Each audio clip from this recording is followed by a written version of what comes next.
page. I forgot to do that. Okay, now, listen, I've been looking at something and I just find it quite interesting actually, and that is the sovereign citizen. Every time I see one of these on YouTube, I cannot help but bust out and laugh. Now, listen, these people are serious about this, and they they act like well they're right. Every one of them act like they're right and we're wrong. What I don't understand about all of this is um now, when your cop pulls you over and you're handing out this paper, et cetera, right? And they're looking at it quickly and they're telling you, what is this, right? And then the people start talking and they're going, oh, a law enforcement says, oh, okay, I know what this is, the sovereign citizen thing. So what I want to talk to you about today is where did this start? I mean, what is it? How did it start? And why do people think it's legal? That's what I want to know about this. So let's go ahead and get started on that. I'm going to get my fair use disclaimer up, and we'll go ahead and go from there. So let me pull it up really quick. I'm sorry, guys, let me pull it up. So fair use disclaimer. You need to get that on out there before we start showing videos and talking about news and talking about all the different things that go with the sovereign citizen. So this video may contain copyrighted material, the use of which has not been specifically authorized by the copyright owners. Okay? This content is made available for purposes such as criticism, commentary, news, reporting, teaching, scholarship, and research. Under Section 107 of the U.S. Copyright Act, allowances is made for fair use for these purposes. Fair use is permitted by copyright statute that might otherwise be infringing. Nonprofit educational personal use tips to the balance's favor in the use. All rights belong to their respective owners. No copyright infringement is intended. So there is our Copyright Act. Now, let's get back over here on what we started talking about, which is the sovereign citizen movement, which is crazy. So let me pull this up right now. Okay. Let's see. Now,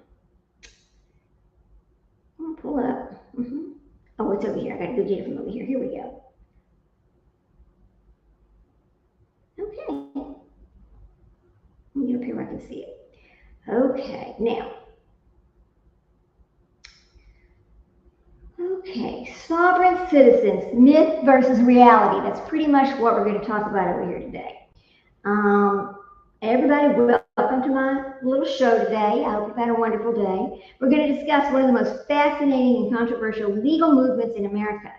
Okay, I want to know why did it start and who started it. That's what I want to know. The sovereign citizen movement. Some people claim they don't need a driver's license. Some people claim the courts have no authority over them. Others insist taxes are voluntary. And perhaps the most famous claim of all is, I'm not driving, I'm traveling. So we're going to examine where these beliefs came from and how they spread and why some people are attracted to them and why courts across America have consistently rejected this argument. Okay, so, myself, well, I don't ever get stopped, but except once, I've been stopped once. So I don't know if you've ever heard somebody use this or not. Anyway, so get back over here. Most people assume the sovereign citizen movement appeared just because of YouTube, but that's not exactly true, okay? It goes way back decades. This is not just now. This is decades ago where this started. So many researchers trace portions of this movement to an anti-tax group, right? Anti-government movements and organizations such as Posse Comitatus during the 1960s and 70s. I don't think I'm saying that exactly right, but it's spelled Comitatus. Comitatus, I guess, is what it's called. Let me go back over where I was. Now, okay, I wish my phone would stop doing that. Hang on a second, guys. Now, one influential figure often mentioned it in discussions about the movement is William Potter Gale. Now, followers promoted this idea that the county sheriffs were the highest legitimate law enforcement authority, but we know that's not true. Followers promoted this idea that the county sheriffs And many of these ideas evolved over time and merged with an anti-tax theory. I guess it's much like the dumping the tea. Remember that? As the internet expanded, these beliefs spread faster than ever. So what once required attending a seminar can now just be learned from videos and social media. So, okay, quit it now. Quit it. Okay. Let me pull this up over here. Okay, hold on just a second, guys. Now I'm going to show you something. I was like, okay, well, listen, they have their own guide as to how to do this. I thought that was very strange too. Let me pull this up for you so you can see what I'm talking about. And this is where they get all this paperwork and they go get it. They go get this paperwork notarized, and then I think that takes care of it. So to stop the defamation of the Jewish people and to secure justice and fair treatment to all, what has that got to do with the sovereign citizen? Okay, so this is what it says on their little pamphlet, our mission. Okay, and it's at the Center on Extremism. All right, so let's get over here to the table of contents and start talking about what is the key point of the sovereign citizen. I mean, this is real. You've seen this on YouTube. You've seen people stopping and getting tickets. You've seen them get arrested. You've seen them get pulled out of the car and everything else because they claim to be a sovereign citizen. So the sovereign citizen movement is a large anti-government extremist movement whose adherents believe that the government is the illegitimate product of a conspiracy that subverted the original law and lawful governments. They claim people can take steps to divorce themselves from the illegitimate government after which it has no authority or jurisdiction. All right. Now, the sovereign citizens are known for their abstruse pseudo-legal arguments as well as unusual behaviors such as inserting gratuitous punctuation marks in their names or just flouting motor vehicle regulations while proclaiming they are travelers, not drivers. Now, in the United States, sovereign citizens come in two main varieties. There's the traditional sovereign citizen or the Moorish sovereign citizen. Now, the Moorish sovereign citizens are primarily Black and often pepper stated sovereign citizens' beliefs with additional concepts or terminology derived from the Moorish Science Temple, a religious sect or other fringe Black groups or religious sects in America, right? Now, sovereign citizens engage in a large amount of criminal activity, including harassment, retaliation tactics, collectively known as paper terrorism, scams, and frauds, sometimes large in scope, violence including armed standoffs, shootouts, murders, and terrorist plots. Now, sovereign citizens in recent years have been able to grow their movement by appealing to new audiences, including anti-vaxxers, QAnon adherents, and MAGA supporters. The movement has also spread extensively in jails and prisons around the country. Sovereign citizens have increased their international presence as well as spreading to a number of countries around the world. So it's not just in America. I mean, this ideology is now spread everywhere, which is kind of strange now, isn't it? So let me get this pulled back up and we'll just keep reading this really quick. Now, the origins and ideology of the sovereign citizen. Now, the sovereign citizen movement we've already read that part now. See, it evolved, let's talk about this for a second. They ignore laws, regulations, court orders, and taxes because they divorced themselves from what they claim is the legitimate tyrannical government. Now, the sovereign citizen is most common.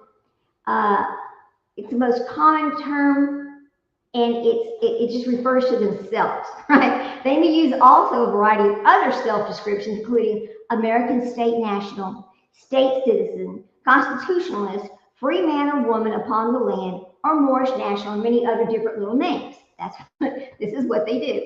The sovereign citizen movement evolved from ideas originally pioneered by two older anti-government movements, the tax protest movement and the Posse Comitatus movement. I'm sure I'm not saying that right. There's that little word. The tax protest movement began in the late 1960s and still exists today. Okay. Over the years, anti-government extremists have developed theories. Both movements have developed theories about the true nature of government. In the early United States, they claimed that humans had lived under God's law and the common law, not under the heavy hand of the statute law. Now, the Constitution and early American government, they said, enshrined these principles. But a conspiracy infiltrated and subverted the original government, the de jure government, replacing it with an illegitimate tyrannical de facto government. Now, these conspirators replaced constitutional law and common law with commercial law, also referring to it as sovereign citizens, as Roman civil law, law merchant equity law, or maritime law and admiralty law. Now, I know that this is kind of wild. It's a little out there. It's a little crazy, but I find it kind of interesting. Myself, I would never attempt to do this. And when they talk about divorcing themselves from the American corporation, I saw that today, from the United States American Corporation. I just had to laugh. Now, sovereign citizens believe that in order to subjugate Americans, the conspiracy offers them privileges such as Social Security or driver's license. Now, which sovereigns claim were contracts in disguise designed to ensnare people into the commercial jurisdiction of the illegitimate government as subjects and slaves rather than citizens. So to use a license or permit or even zip codes is a voluntary surrender of one's sovereignty to the de facto government. Now, the 14th Amendment, they argue, even created a new category of citizenship. Citizens of the United States, which anyone could become by accepting a proffered contract. Most Americans unknowingly did so, delivering their own sovereignty into the hands of the conspiracy. So, I know, just bear with me here. So, let me get back to where I was. So they had the conspiracy. However, there was a way out. Some who learned that the truth could take certain steps, such as declarations or filings, and divorce themselves from the illegitimate government to return to God's law and the common law. Now, a man named John T. Saxon, here's an example. A Michigan sovereign citizen mailed notarized documents to his local police department in 2002, declaring that he was not a resident of any state under the 14th Amendment and hereby publicly disavows any contract from form, agreement, application, certificate, license, permit, or other documents which he may have signed, so that he could declare himself a sovereign citizen. Once someone took such steps, they were ostensibly immune to all the laws. In other words, they didn't have to follow the laws anymore because the government's not over them anymore. They were divorced from them, so they didn't have to follow them. It's too funny, I'm sorry. So they were immune from all of these laws, regulations, court orders, and taxes of the illegitimate de facto government. Now, the government no longer had any jurisdiction over them at all. They could ignore it. They could ignore it, and it dictates at will. So they could just choose to use it or not use it. From taxes to motor vehicle regulations to zoning restrictions, none of that mattered anymore. Now, here's the thing. You can see where this makes no sense at all. I know you can't. I know you can't. Because you go, what the hell? No, right? Okay. Now, hold on just a second here. Let me pull this back up over here. Oops, what happened to mine? Let me split my screen over here. Y'all hang on, bear with me just a second. I'm gonna split the screen right here. All right, put that over there and go back over here. Now, he needs to scoot over some. Let me scoot this over so I can have both of these. Well, look at this. Now, this concept, now a lot of this movement started in the mid-1980s, but the sovereign citizen theorists have continued to add new ideas and variations, making their beliefs and practices of the movement increasingly baroque. It's just complicated and ornate. A sovereign citizen theorist could come up with a new idea and spread it. If it proved popular, it became added to the lore of the movement, leading sovereigns to do more and more strange things, such as inserting punctuations in their name. Okay, so we all know that. Like they would be John Elmer or Marie Elizabeth, that kind of thing, or putting brackets around their name, or putting brackets around a zip code. I saw one today on YouTube, and they were like, well, I don't really have an address, but I live in an area. I thought to myself, What are you saying to this cop, silly? Anyway. So a sovereign citizen's signature must include not just the name, but also a uniform commercial code reference, a Latin phrase or two, and a red inked thumbprint, and even a postage stamp. At their most extreme, some sovereign citizens adopt an alternative English syntax dubbed quantum grammar. Now, making their writings almost incomprehensible, simply because one sovereign citizen theorist, which is David Wayne Miller, proposed involving homonyms. For example, a sovereign citizen might try to link birth certificates and paper currency to maritime law by claiming that a birth certificate is really a birth, BERTH certificate, and currency is actually current plus C. Right, like they can't spell. All right, now, there are pseudo-legals in nature. Though a layperson, they often seem to have the form and appearance of a legitimate legal documents to judges, attorneys, and other versed in the law. Sovereign citizens' claims and theories are typically little more than meaningless nonsense. It's common for judges to characterize the sovereign citizen documents or filings as terms such as gibberish or gobbledygook. Now, they are often examples of magical thinking. I saw one of those today on YouTube, and I am going to show it. People who engage in magical thinking believe that specific words, rituals, or actions can affect events in the physical world, like the way a wizard made assemble ingredients and incantations for a spell. Sovereign citizens string together legal terms and phrases and quotations from court cases and other language and symbology in ways they think allows them to become immune from the laws and regulations, free of debts and obligations, or unable to create their own money, courts, or even law enforcement agencies. If they fail, they're just told that it's just because they didn't use the correct phrase or file in their correct documents. Can you imagine children going to school and claiming they were sovereign citizens? That would be a little wild, right? It certainly would. Now, this first boom period for the sovereign citizen movement was in the 80s, right? There was a severe recession and a major farm crisis, and that created an audience that was angry and financially desperate, and they were receptive to this claimed solution that promised by early sovereign citizens. This movement experienced a second surge in the mid to late 1990s as part of the upswing of a far right that resulted in Oklahoma City bombing. Indeed, one of the bombers, Terry Nichols, had engaged in sovereign citizen activities. Now, this is where I've learned something new. I had no idea that Terry Nichols was ever associated with the sovereign citizens group. This is new to me. I hope you're learning something new today from this. So let's get on down here. Sovereign citizens saw a third period of growth starting in the late 2000s, fueled by another serious recession and the mortgage crisis. During this surge, sovereign citizens were also able to exploit social media to spread sovereign ideas to many new audiences. Since 2020 and the COVID-19 pandemic, the sovereign citizen movement has been on the rise again. Okay. So this is not new, it's old.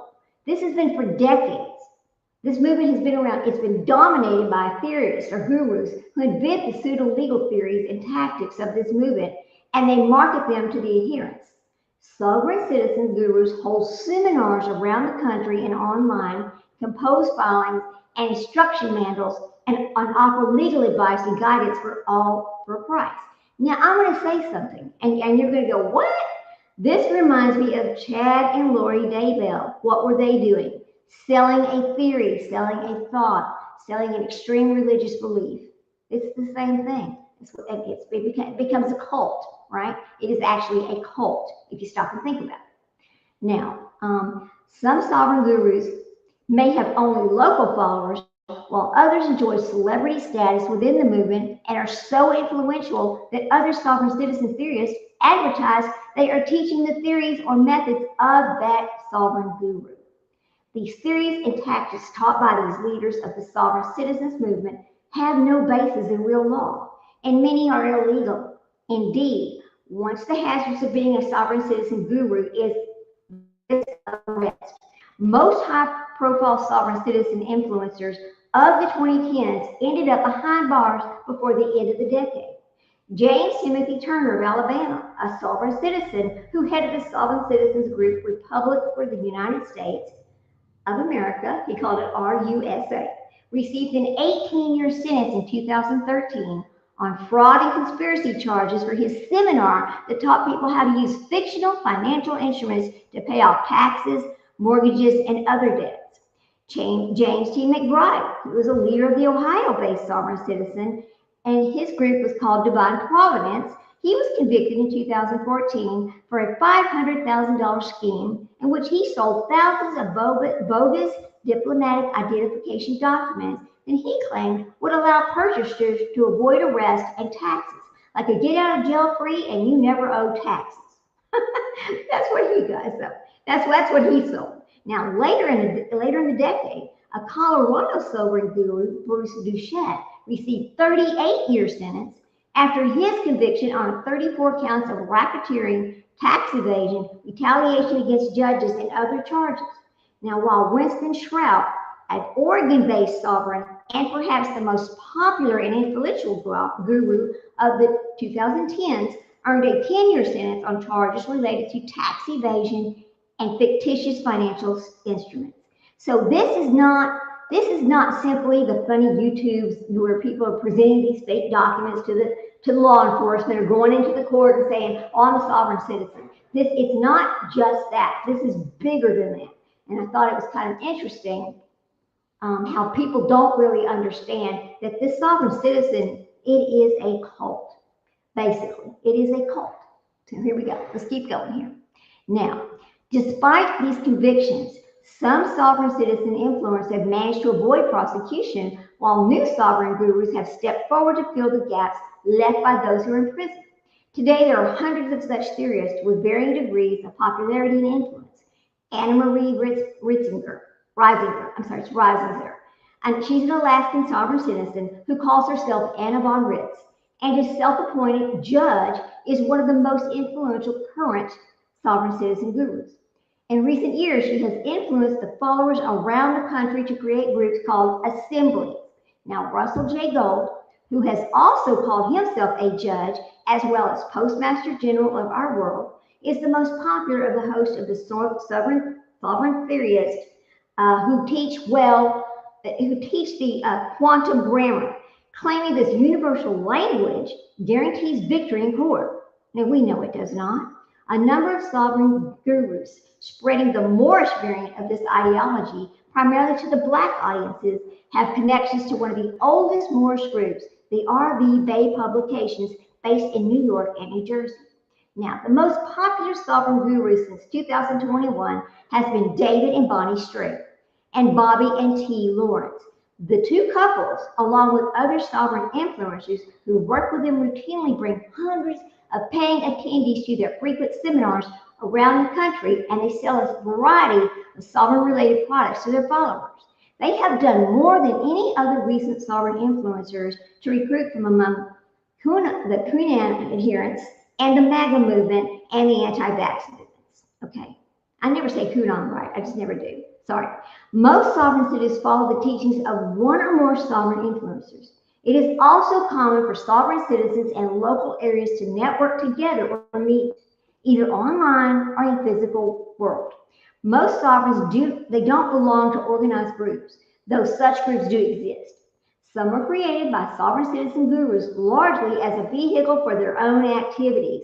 Perhaps the most common type of group is the fictitious entity group. Fictitious entity groups purport to be some type of legitimate authority, often judicial or governmental in nature. For example, sovereign citizens have created fictitious government agencies, law enforcement agencies, consultants, and embassies. Now, Native American tribes and other indigenous groups, and juries and courts, and even bogus countries and colonies. I'm going to tell you about one that I think that this falls under that. There was at one time, there was something called the something tribe of Arkansas, and it was a big movement. And I really do believe it, and they were trying to claim they were Indians. I really do believe that was exactly part of the sovereign citizen groups, but that's not what they called it. They hid their cult under a different, as if this you were going to be a member of Native American, right? That's what, and they promised to get you a CDIB card, but we know that that's not possible unless you are part of the 7 tribes. Anyway, so I believe that that is a well-known entity. All right, now let me get back over here. Okay, now, in the 1990s, sovereign citizens around the country created scores of so-called common law courts. In the 2010s, sovereign citizens tried to form common law grand juries in every county in the country.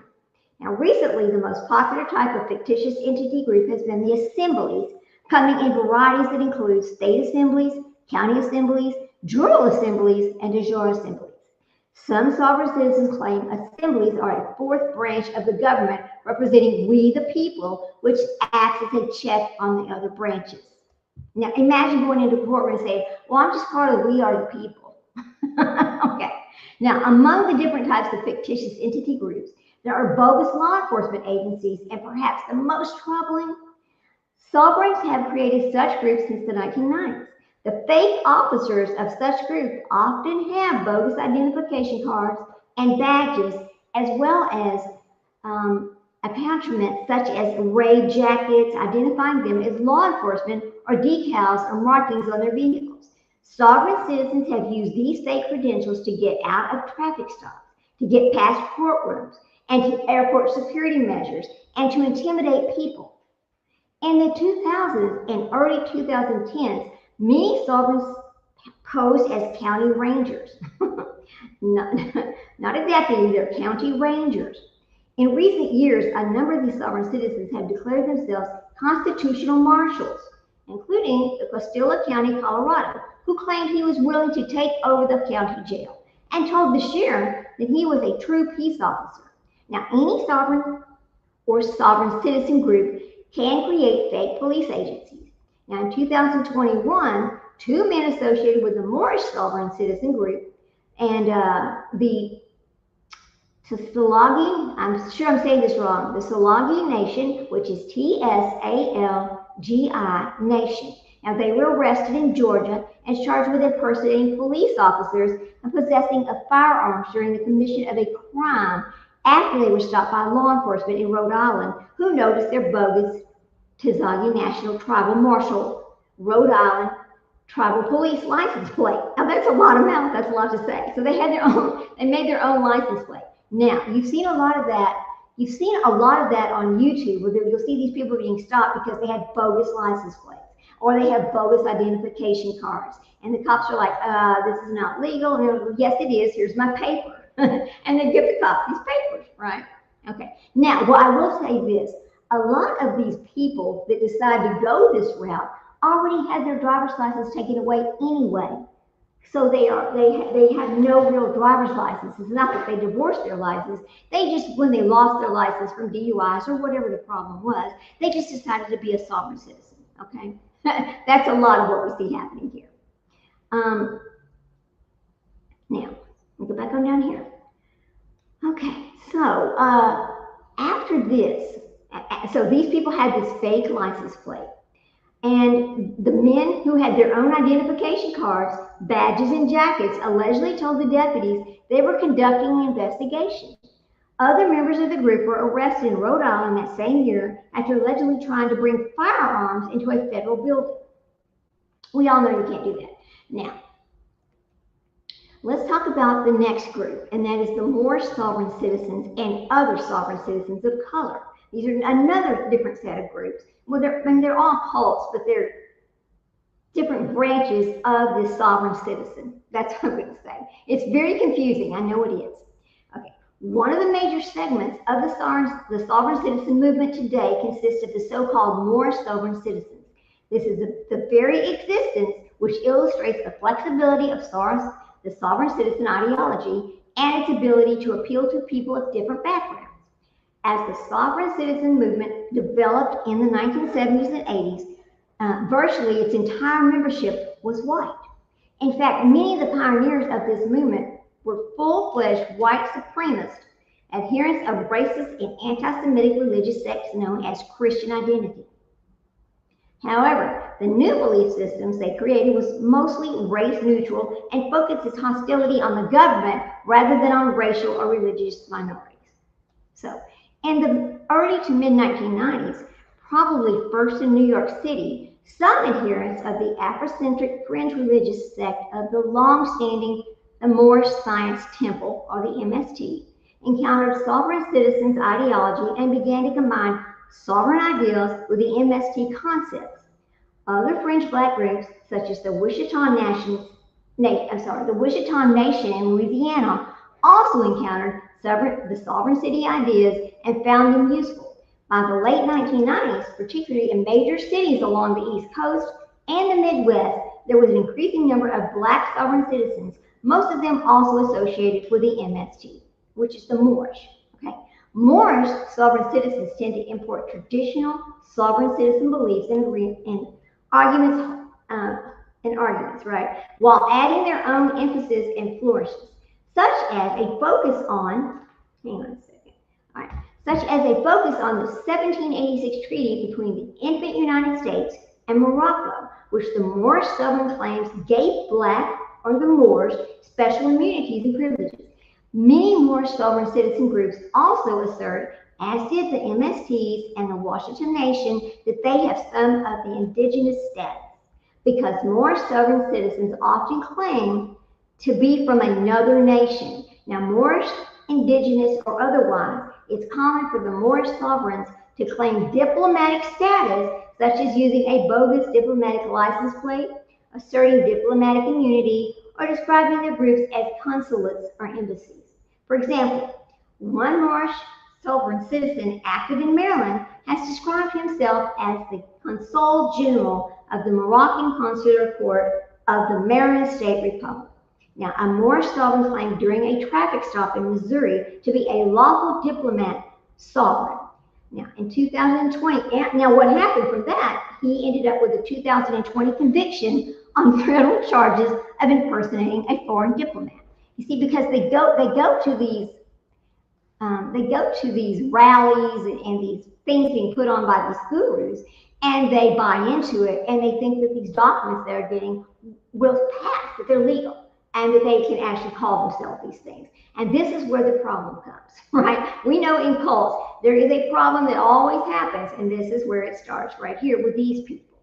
As a number of Moorish sovereign citizens grew, their ideas spread beyond the MST and attracted some adherents from other fringe groups, from religious sects like the Nubian Nation and various black Hebrew Israelite groups to black nationalist groups like a New Black Panther Party. From the late 2000s, the Moorish sovereign citizens significantly increased their numbers by spreading sovereign ideas on social media platforms like Facebook and YouTube.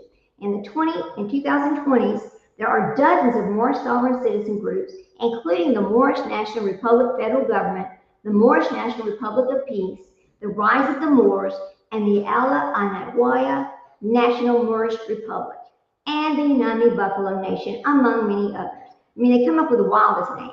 Now, the Moorish sovereign citizens are not generally separatist in nature unless they also adhere to another group or belief that advocates such views. That many of them may not cooperate with white sovereign citizens, depending on the group or the individual.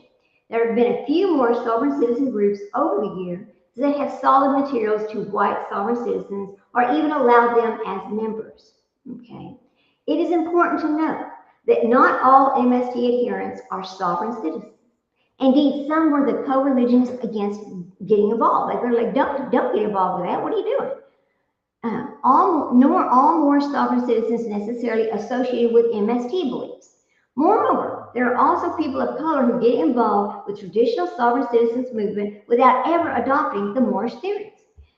Today, there are tens of thousands of black people involved in the sovereign citizen movement in the United States as either Moorish or traditional sovereign citizens.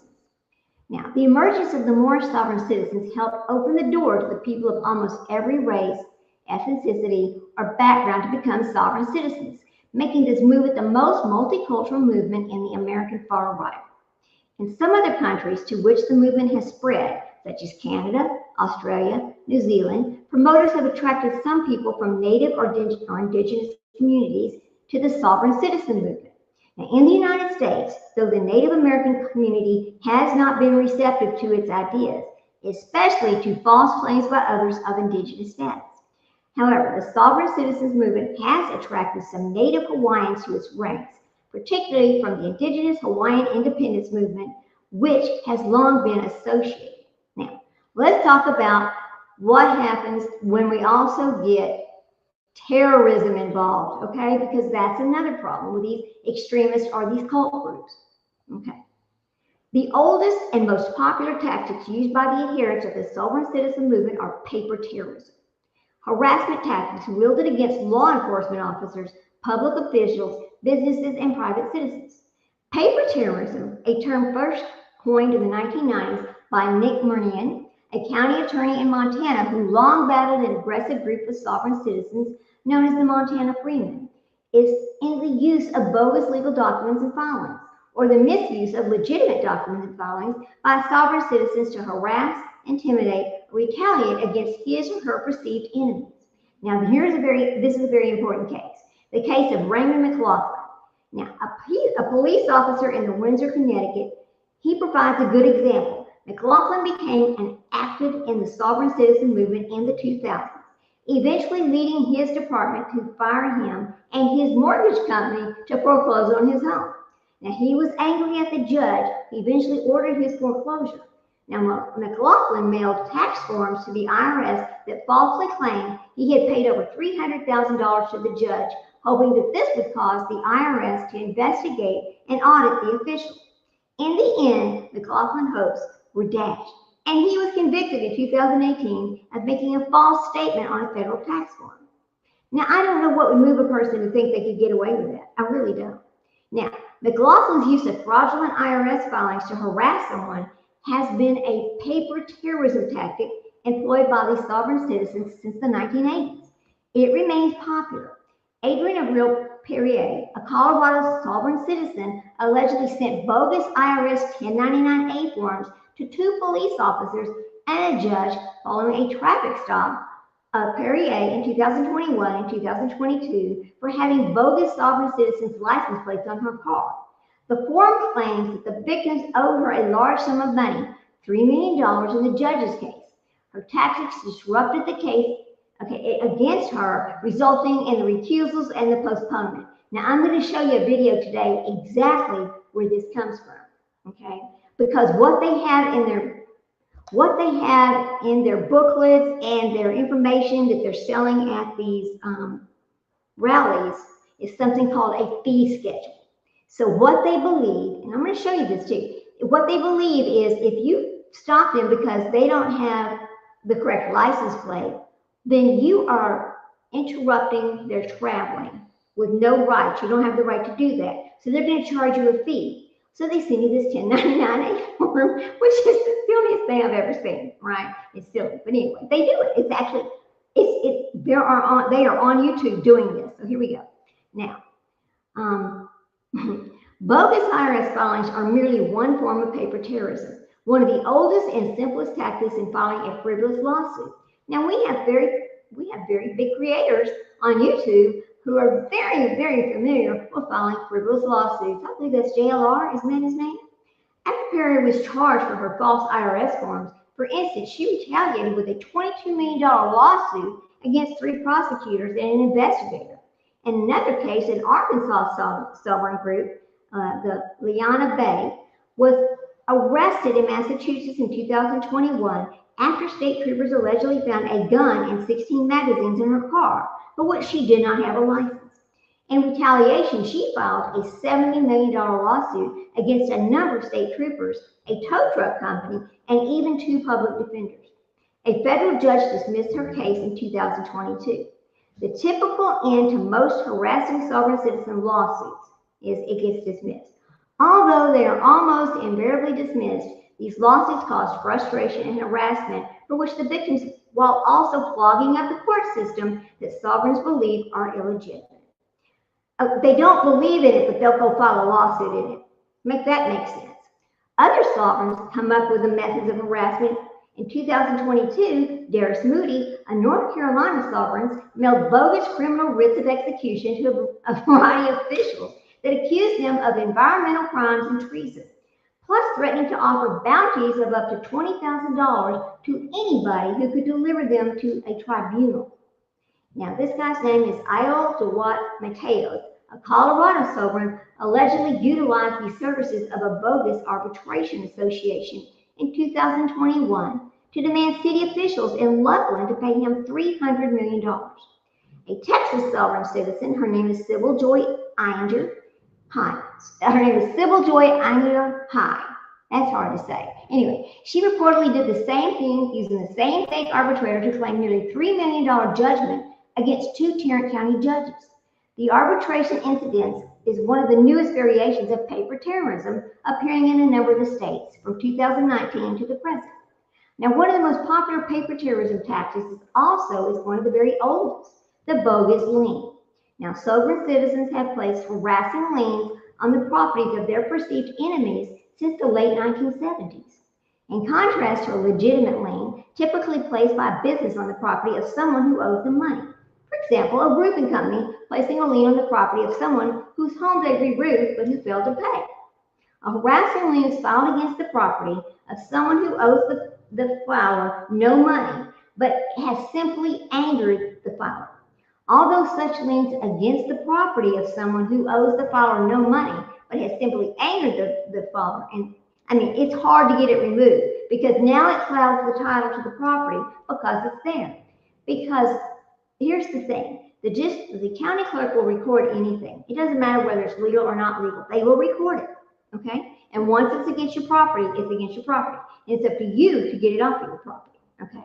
You have to take care of that.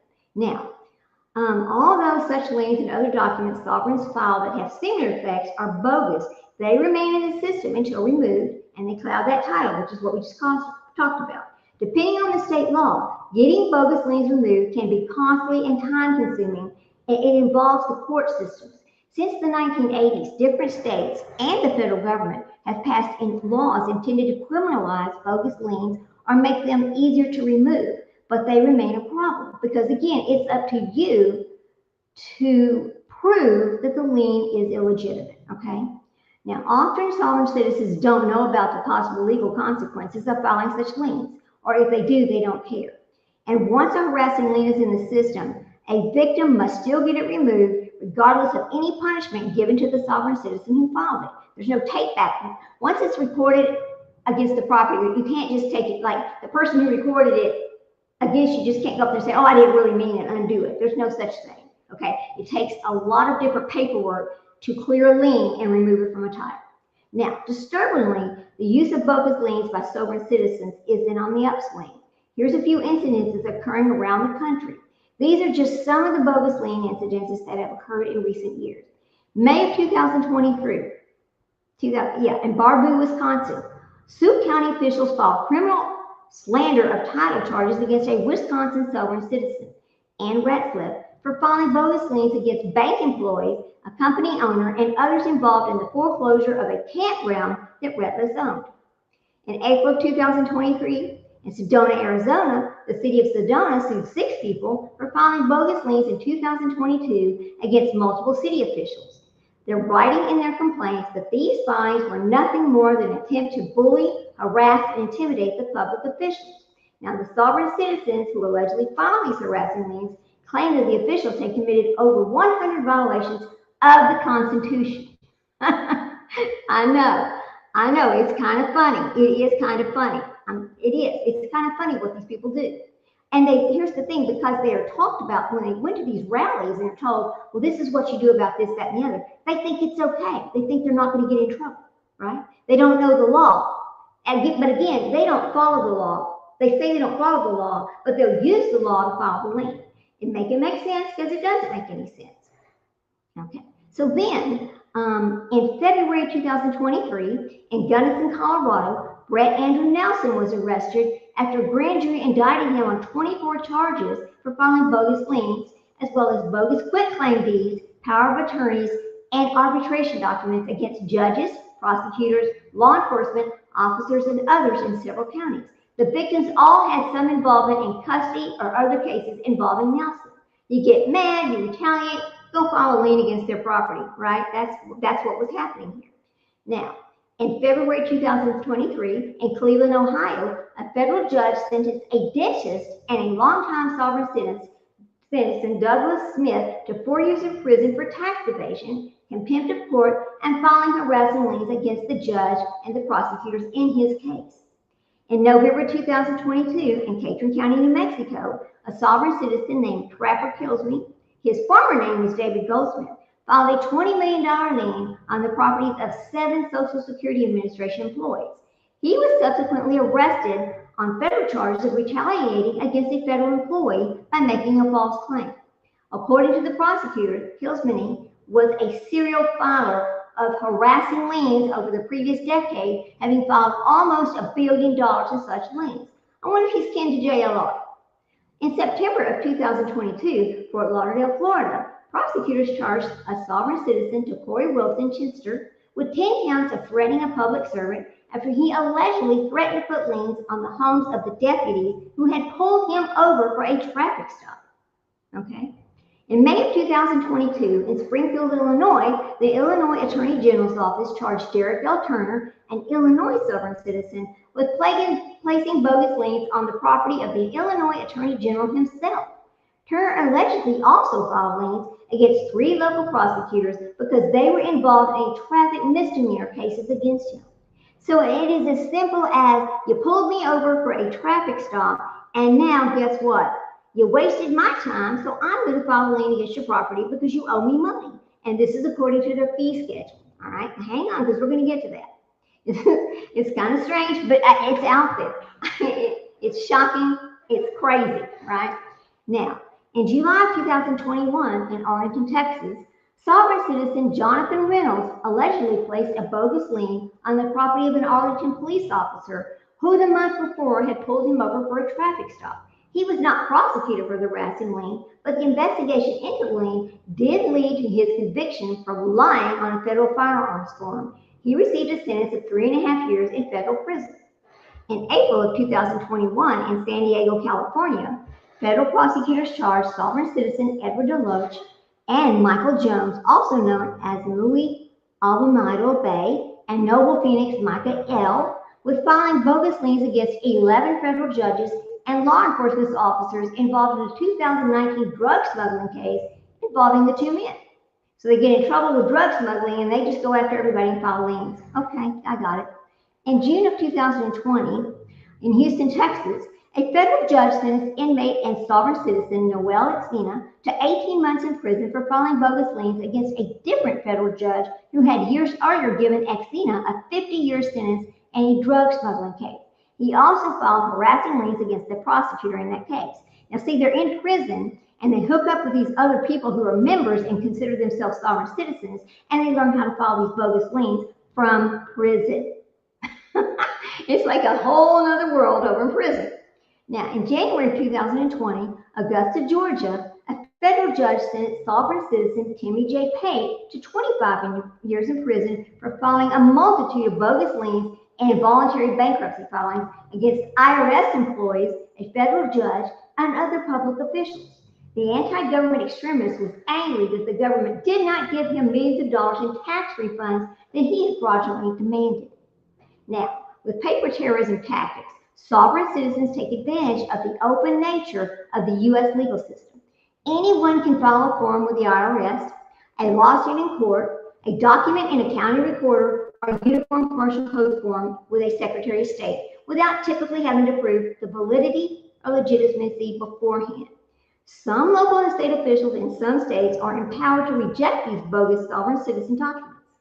But most of them don't know that's what it is. When they just stamp it, record it, that's it. They pay the fee, they're out of there. The cost to file such documents is generally minimal, while the cost and time expended and aggravation suffered by the victims can be considerable.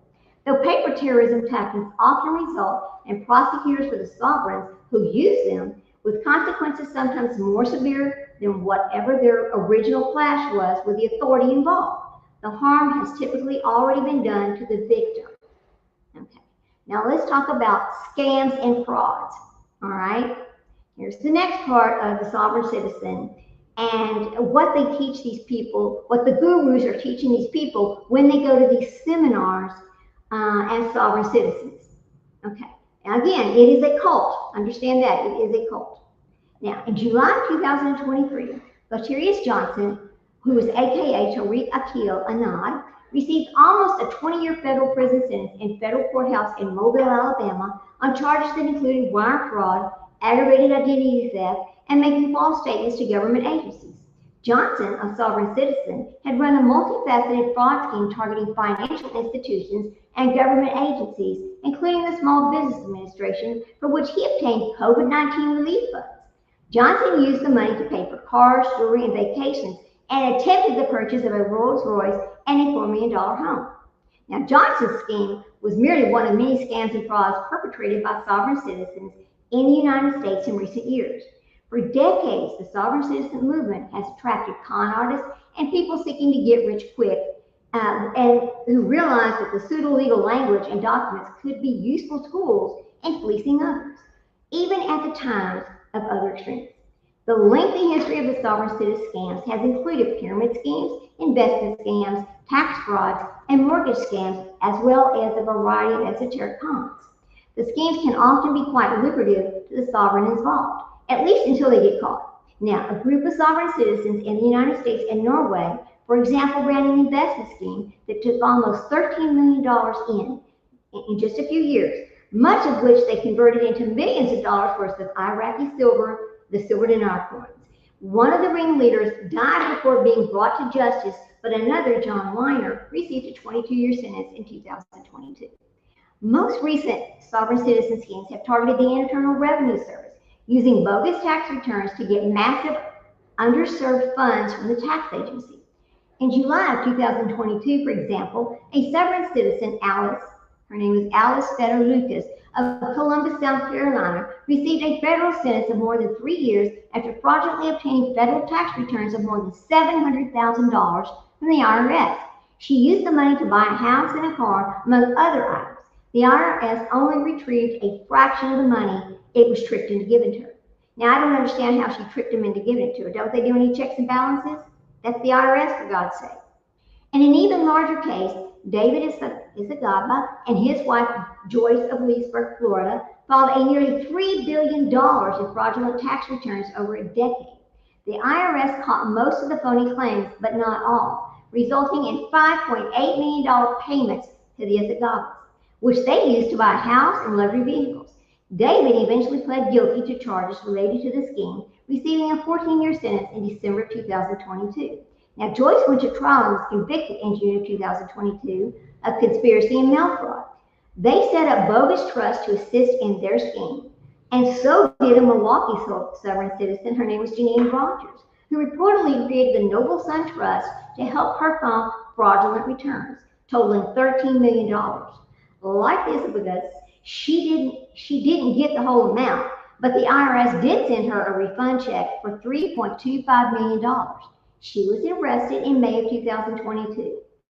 Daniel Takala Edmondson and her father, Kenneth Rogers Edmondson, two sovereign citizens from Broward County, Florida, used fraudulent tax returns to claim in several years to get hundreds of thousands of dollars in tax returns to the IRS.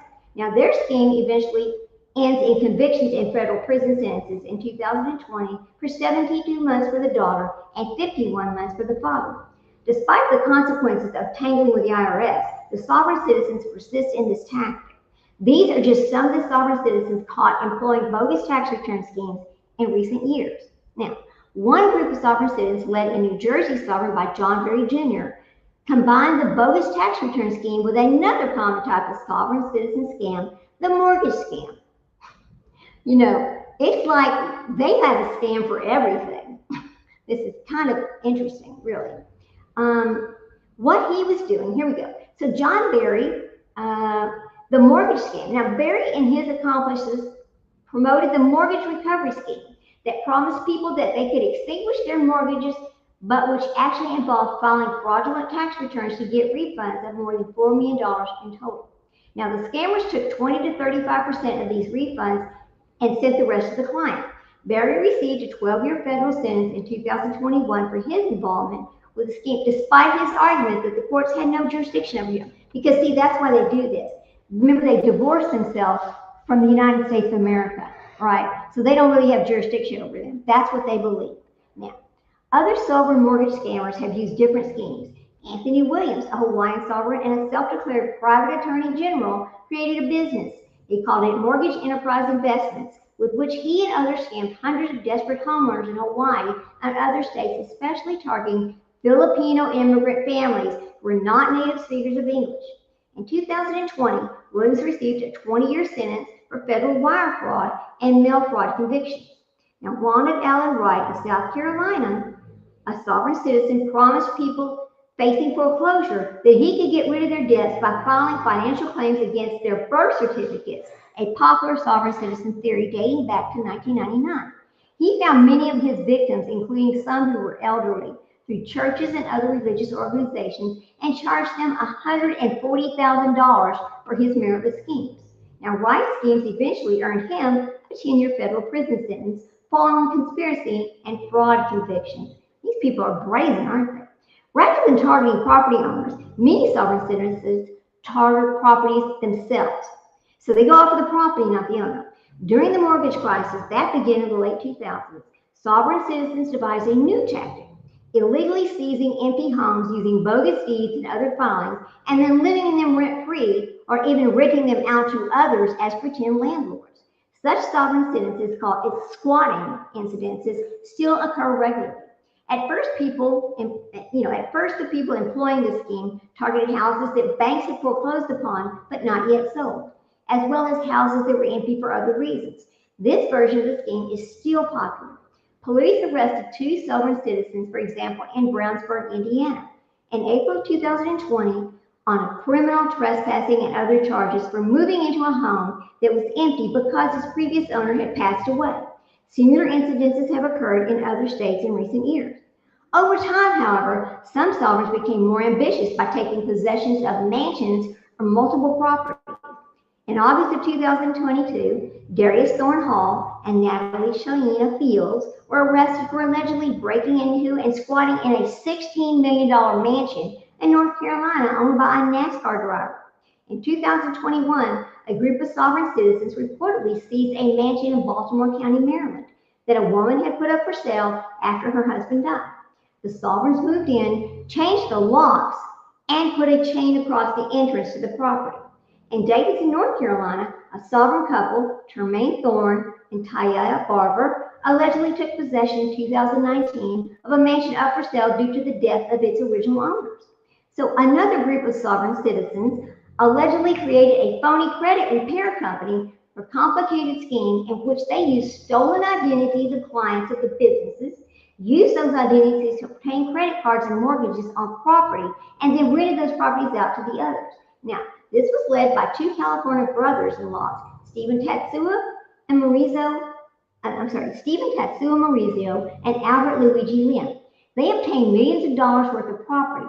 The 2 ringleaders were arrested in March of 2022, while the 3 others were arrested later that year after several months on the run. As this writing, they are still awaiting trial. Now, I don't know the date of this writing, but it's pretty interesting. They have also been in a small number of incidences in which sovereign citizens have claimed ownership of property without attempting to squat, including some property still occupied by the homeowners. In May of 2022, for example, a Tennessee sovereign, Erica E. Elliott, She was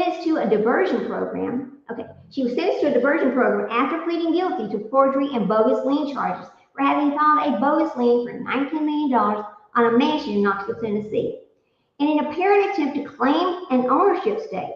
In other instances, sovereigns have shown up to the doorsteps of the homeowners, claiming to be the true legal owners of the homes. Now, the motivation behind these odd incidences is unclear, but some may be possible attempts to extort with people making claims, hoping the owners might just pay them off to get rid of them. In 2020, the COVID-19 pandemic offered the sovereign citizen scammers new opportunities. Some, like Amos Mondani, a Texas sovereign, a Moorish national, sought to defraud the government. Now, Mondani and several accomplices created a straw company to falsely obtain $30 million in COVID relief funds from the Small Business Association. Convicted on fraud charges, Mondani received a 42-month prison sentence in 2023. Utah sovereign Gordon Pedersen took a different tack, peddling structural alkaline silver. Okay, okay, listen, he was selling structural alkaline silver as a cure for the coronavirus, claiming that the substance resonates at a frequency that destroys the membrane of the virus, which he was indicted on federal charges. Pedersen fled instead of appearing in court in 2020, but was tracked down and caught in August of 2023. Can you imagine desperate people? Listen, it's hard for me to imagine desperate people buying this silver alkaline water to try to kill the coronavirus. That's desperation right there. Okay, so then finally, on more modest scale, one of the oldest and simplest sovereign citizen scams is the use of fictitious financial instruments, such instruments dubbed as bills of exchange. Now, these are bonded promissory notes, or a variety of other names, often look like checks or money orders, but are entirely worthless, no matter the monetary amount that appears on the documents. Since the early 1980s, sovereign citizens have created such instruments to pay off debt and purchase luxury automobiles, or to use them in other scams, such as reportedly can be used to pay off a mortgage. Now, such bogus instruments are still common in the 2020s. In 2020, for example, Kevin Martin, an Arizona sovereign citizen, was arrested on fraud charges after he allegedly used bogus checks to purchase an Aston Martin and a Mercedes, as well as $226,000 in gold coins. Now, 2 years later, a Rhode Island sovereign, and his name was, he unsuccessfully tried to use a certificate of deposit to buy a Range Rover in Boston. In 2023, Brodell Torreira Jones pled guilty to using counterfeit U.S. Treasury checks to purchase a vehicle in Jacksonville, Florida. Now, she was arrested in 2017, but became a fugitive rather than face trial, and what was caught later on in April 2023. A Massachusetts sovereign, Nathan McGuire, sent a bogus sovereign citizen's money order for $5 million to an investment company, then sued the company in 2023 after it ignored his fictitious instrument. It's funny, but it's not funny because real people get hurt. Real money gets stolen this way. They're not just sovereign citizens, they're actually criminals, to be honest with you. They're criminals. Okay. Because of its extremist ideology, as well as validity of many of its adherents, the sovereign citizen movement has a well-deserved reputation for threats and violence. Sovereigns most often direct their anger at law enforcement officers and government officials, but businesses and individuals can easily become targets. In 2021, for example, a Michigan sovereign, Misty Thompson, was arrested for stalking a local judge overseeing her child custody case involving Thompson. After they arrested her, law enforcement officers discovered she had loaded handguns, knives, and baseball bats in her car. After an Idaho sovereign, Eric Irwin, was arrested for assaulting a U.S. Forest Service officer in 2022, federal agents searching his home discovered that he had bullets with potential targets written on them in red, including one with the words, "Die McLean," referencing a local mayor. He was sentenced in August of 2022 to 6.5 years in prison for the assault and unlawful possession of the weapons. It doesn't necessarily take much to set off a sovereign citizen. In 2021, Michael Neeson, a New Mexico sovereign citizen, received 3.5 years in prison sentence for threatening to shoot a police officer in the head because he was given a traffic ticket. Jerry John Nielsen, a Utah sovereign citizen, was arrested in 2023 for threatening to shoot his own gas station coworker. Sovereign citizens can be equally volatile in the courtroom, engaging in a variety of disruptive behaviors, even violent acts. Laquan Hill, a New York sovereign arrested in 2022 for murder, allegedly shouted profanities at the judge and his own attorney while being arraigned, claiming loudly that the court had no jurisdiction over him. Now, Emeril Mafatari, they make up these weird names, it's hard to say. Emeril Mafatari, Kinetic sovereign, became so disruptive in court in 2021 on making similar arguments that the judge eventually had to expel him from the courtroom. That was the same fate for Lawton Carty, an Indiana sovereign, in 2022. Now, Anthony Matthews of Ohio, a sovereign citizen, he fought with the courtroom security officers following an argument with the judge in 2021 Joseph Carcatori, Carcatorno, I think is his name, a Texas sovereign and an air. Okay, now these people have real jobs. I want y'all to think about this. A Texas sovereign and an airline pilot. He's flying the plane that you might be flying the plane that you're on. Okay, became so angry after being denied bail in his fraud case that he attacked the bailiff, then fought with the judge and the prosecutor who rushed to help. Now this was a female. Okay, traffic stops are among the most dangerous situations for police officers dealing with sovereign citizens. Though sovereign citizen traffic stop videos have become sources of entertainment for some YouTube, the fact is that a sovereign citizen can turn even the most routine of traffic stops into a violent confrontation. Sovereign citizens believe the police have no jurisdiction over them, nor any right to pull them over, and some can be motivated by that belief to assault or even kill. Most sovereign citizen traffic stops are confrontational, as the sovereigns involved typically refuse to cooperate or challenge their authority of the officer. Many traffic stops, though, go beyond mere belligerence. Now, Ron Sterling, a North Carolina sovereign, pulled over for an expired tag in June of 2023, refused to roll down his window to speak with the officer. Then he backed into the patrol car. He allegedly led deputies on a chase through multiple counties before Sterling's car finally crashed. In August, a West Virginia sovereign citizen, his name is David Lee Gibson, similarly led the local police on a chase after they attempted to stop him for not having plates or a taillight on his motorcycle. When police finally caught up with him after he ran out of gas, he allegedly tried to pull a gun on them before being subdued by the officers. Zane Ian Joseph Strange, a Colorado sovereign, was charged with felony assault on a police officer in Montana. The officer tried to conduct a traffic stop on Strange for having an invalid plate. A Tennessee sovereign was convicted of aggravated assault in 2019 for an incident in which he bit off the end of a Knoxville police officer's thumb as he fought with the officer during a traffic stop.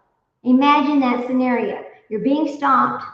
Okay, imagine being the police officer. The police officer pulls him over, it's just a regular stop, and he leaves this traffic stop with the end of his thumb being bit off by the sovereign citizen. Can you imagine the horror? Yeah, I'm going to try to find that. Let's see if we can find that. Now, that is just horrible. The fact that sovereign citizens frequently have weapons on their person or in their vehicle makes traffic stops even more dangerous, as it is easy for a sovereign to employ deadly force. When Eddie Jarrell Perez led police in California on a chase in 2023, following an attempt to stop him for an invalid plate, he allegedly threw a ghost gun out of his car. One of several he owned. Now, ghost guns are these homemade firearms that don't have serial numbers, and they can be 3D printed. Just let you know that they can be. Now, officers may have been lucky, as Perez allegedly once shot a vehicle in a road rage incident. In another California incident, police officers arrested two sovereign brothers in 2022 following a traffic stop in which the police allegedly found an improvised explosive device. They had a bomb in the car, okay? Two recent traffic stops involving sovereign citizens were among the most serious. In March of 2023, from the Farmington, Utah Police Department, they had to shoot and kill a sovereign citizen. Chase Allen, while conducting a traffic stop during which the combative Allen attempted to pull a handgun from his hip holster. Although other anti-government extremists attempted to make a martyr out of Allen, the Davis County attorney cleared the officers of wrongdoing, saying that the officers fired in self-defense because deadly force was in the process of being engaged against them. In another, let's see, what's the person's name? We're going to have to look up Chase Allen. I'm going to have to remember Chase Allen. Okay. In another incident, a tense confrontation occurred between law enforcement in Massachusetts and a group of sovereign citizens in March of 2021. And Massachusetts state troopers saw two vehicles parked along the side of I-95 with their hazard lights on. The troopers stopped to see if anybody needed help, only to discover a large group of armed men wearing tactical gear. The men were members of the Moorish sovereign group called Rise of the Moors and were on their way to Maine to engage into a paramilitary training. Now, after the men said they had no identification, the trooper called for backup.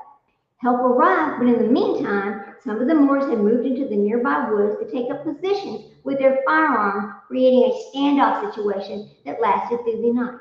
Eventually, 11 members of the Rise of the Moors were finally convinced to surrender, at which point the state police arrested them on various charges. primarily weapons violations. One bad decision by either of the solvents or the law enforcement could have resulted in a firefight. In other recent incidents, violent shootouts and standoffs have occurred. Jada Davis, a Missouri sovereign citizen, allegedly shot a police officer asking her to move her parked vehicle in early 2023. Luckily, no one was hurt. In July 2023, police arrested Robert Clifton Tanner, a Louisiana sovereign citizen, after he allegedly shot the driver of a tow truck who had came to repossess Tanner's vehicle. An Ohio sovereign, Derek Jamar Lewis, shot at Dayton police officers attempting to arrest him in 2020 on a warrant precipitating a day-long standoff during which he held his girlfriend and her 2 children as hostages. In 2022, he received an 18-year sentence after the jury found him guilty of numerous charges related to the confrontation. That same year, an Oregon sovereign, Micaiah Clinton, shot a Woodburn police officer twice as law enforcement attempted to arrest him at a truck stop for violating his probation. The officer survived, but Clinton was killed in return fire. A number of violent incidences have involved attempts to evict sovereign citizens. The sovereign citizens movement often attracts people who struggle with financial issues as well as those who have issues with authority. Now, when these issues combine, as they often do with evictions, sovereign citizens can be at their most explosive. An attempt in 2022 to evict a Washington sovereign, Terry Sam, led to an hour-long standoff before law enforcement officers were able to remove her from the property. In 2020, when deputies came to evict a Columbus, Ohio sovereign, Monica Greer, or her name is Monica Greer Justice, she shot 2 of them and was only arrested after a 7-hour standoff. In 2023, William Hardison, a sovereign citizen in Pittsburgh, opened a fire on deputies, attempting to evict him from his home, initiating a 6-hour-long shootout and a standoff that ended in his death. Now, sovereign citizens, like other anti-government extremists, because they are extremists, and remember, they are a cult. Don't ever get that confused. They're absolutely a cult, okay? Now, often they are well armed, making them particularly dangerous in confrontations. When FBI agents raided the home of an Arizona sovereign, John G. Ham, his name is John G. Ham Howard, in 2019, they found 23 firearms, including ghost guns, as well as 7,600 rounds of ammunition. Subsequently received his own 5-year sentence in 2022 for making a pipe bomb. The investigation that ended in his arrest began in 2020 after his father accidentally crashed a truck, which exploded because it contained ammunition, fireworks, and explosive devices. A Missouri sovereign, Archie Richardson, was arrested in 2021 for making pipe bombs. Neighbors have repeatedly complained about explosives on his property. Peppo Hurd L., a Massachusetts sovereign citizen, attracted attention in 2020 for riding a bus while wearing body armor, carrying a loaded weapon and 3 magazines, and having a knife. A search of his home allegedly revealed materials and drawings indicating his intention to make explosives, ammunition, and gun parts. Hurd L., a convicted felon, was not allowed to possess firearms. Police in Vermilion, Ohio, discovered in 2021 that local sovereign James E. Thompson, also a convicted felon, had allegedly modified an AK-47 rifle to be fully automatic. That's completely against the law. Sovereign citizens have committed a number of murders in recent years. The most recent murders by sovereign citizens have been primarily non-ideological. That is, the apparent motive for the murder was not directly related to their sovereign citizen ideology. However, these violent incidences illustrate the volatile personalities that the sovereign citizen movements so attract. These recent murders include, in Bogota, Colombia, in January of 2023, a Wisconsin sovereign citizen named John Polis allegedly murdered his Colombian girlfriend, Valentina Trepalacios, while visiting the country in 2023. He fled to Panama, but was captured and extradited to Colombia to face his charges of femicide. In Rochester, New York, in November 2022, LaQuinn Hill allegedly stabbed to death a man trying to break up a family argument. When arraigned on second-degree murder charges the next day, he yelled at the judge and his court-appointed attorney, claiming he was a sovereign citizen and that the court had no authority over him. In Greenwood, Mississippi, in 2022, In August of 2022, authorities in Alabama arrested Edward Bush Jr., a self-declared sovereign citizen, for allegedly killing his cousin and shooting his brother in Mississippi. In Albany, New York, in May of 2021, Natural Weiss Joseph, a sovereign citizen who claimed his legal name was his straw man and his actual name was S, shot a man to death for unclear reasons. Joseph pled guilty to second-degree murder in 2022.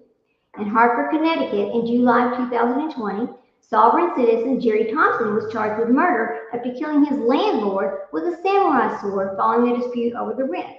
Thompson beheaded his victim and was convicted of murder in August of 2023. In Kalamazoo, Michigan, in March of 2019, sovereign citizen Anthony Zamoro allegedly killed his girlfriend by shooting her in the head while she was in bed. He was charged with murder and he was found incompetent to stand trial in 2022. In the Sumter, South Carolina, in August of 2018, a jury in February 2022 convicted sovereign citizen Demetrius Brown of murder for shooting a man at an auto repair shop in 2018. Now, let's talk about this this is a growing movement. You see a lot of this on YouTube, I know you have, and I'm going to show some of these in a minute. It's interesting how when they get pulled over, they're sitting there and the cop walks up to the window and he says, roll down your window. And she goes, what do you need? I mean, it's that kind of thing. And it's like, well, ma'am, I need to see your license. I don't have a driver's license. And then they hand this piece of paper over, or this 5-page pieces of paper over that's been notarized, and they think that's what makes it legal, right? Okay, let's get back over here and finish this. So, one of the main reasons sovereign citizens are currently so active in the United States is the movement has enjoyed a growth spurt since 2020. Sovereign citizens have exploited recent events and developed new sources of recruits to grow the movement. Though it's difficult to know the exact size of such a loose movement, there may be as many as 350 to 400,000 adherents nationwide, although not all are equally active or involved. The COVID-19 reaction, this is when it got big.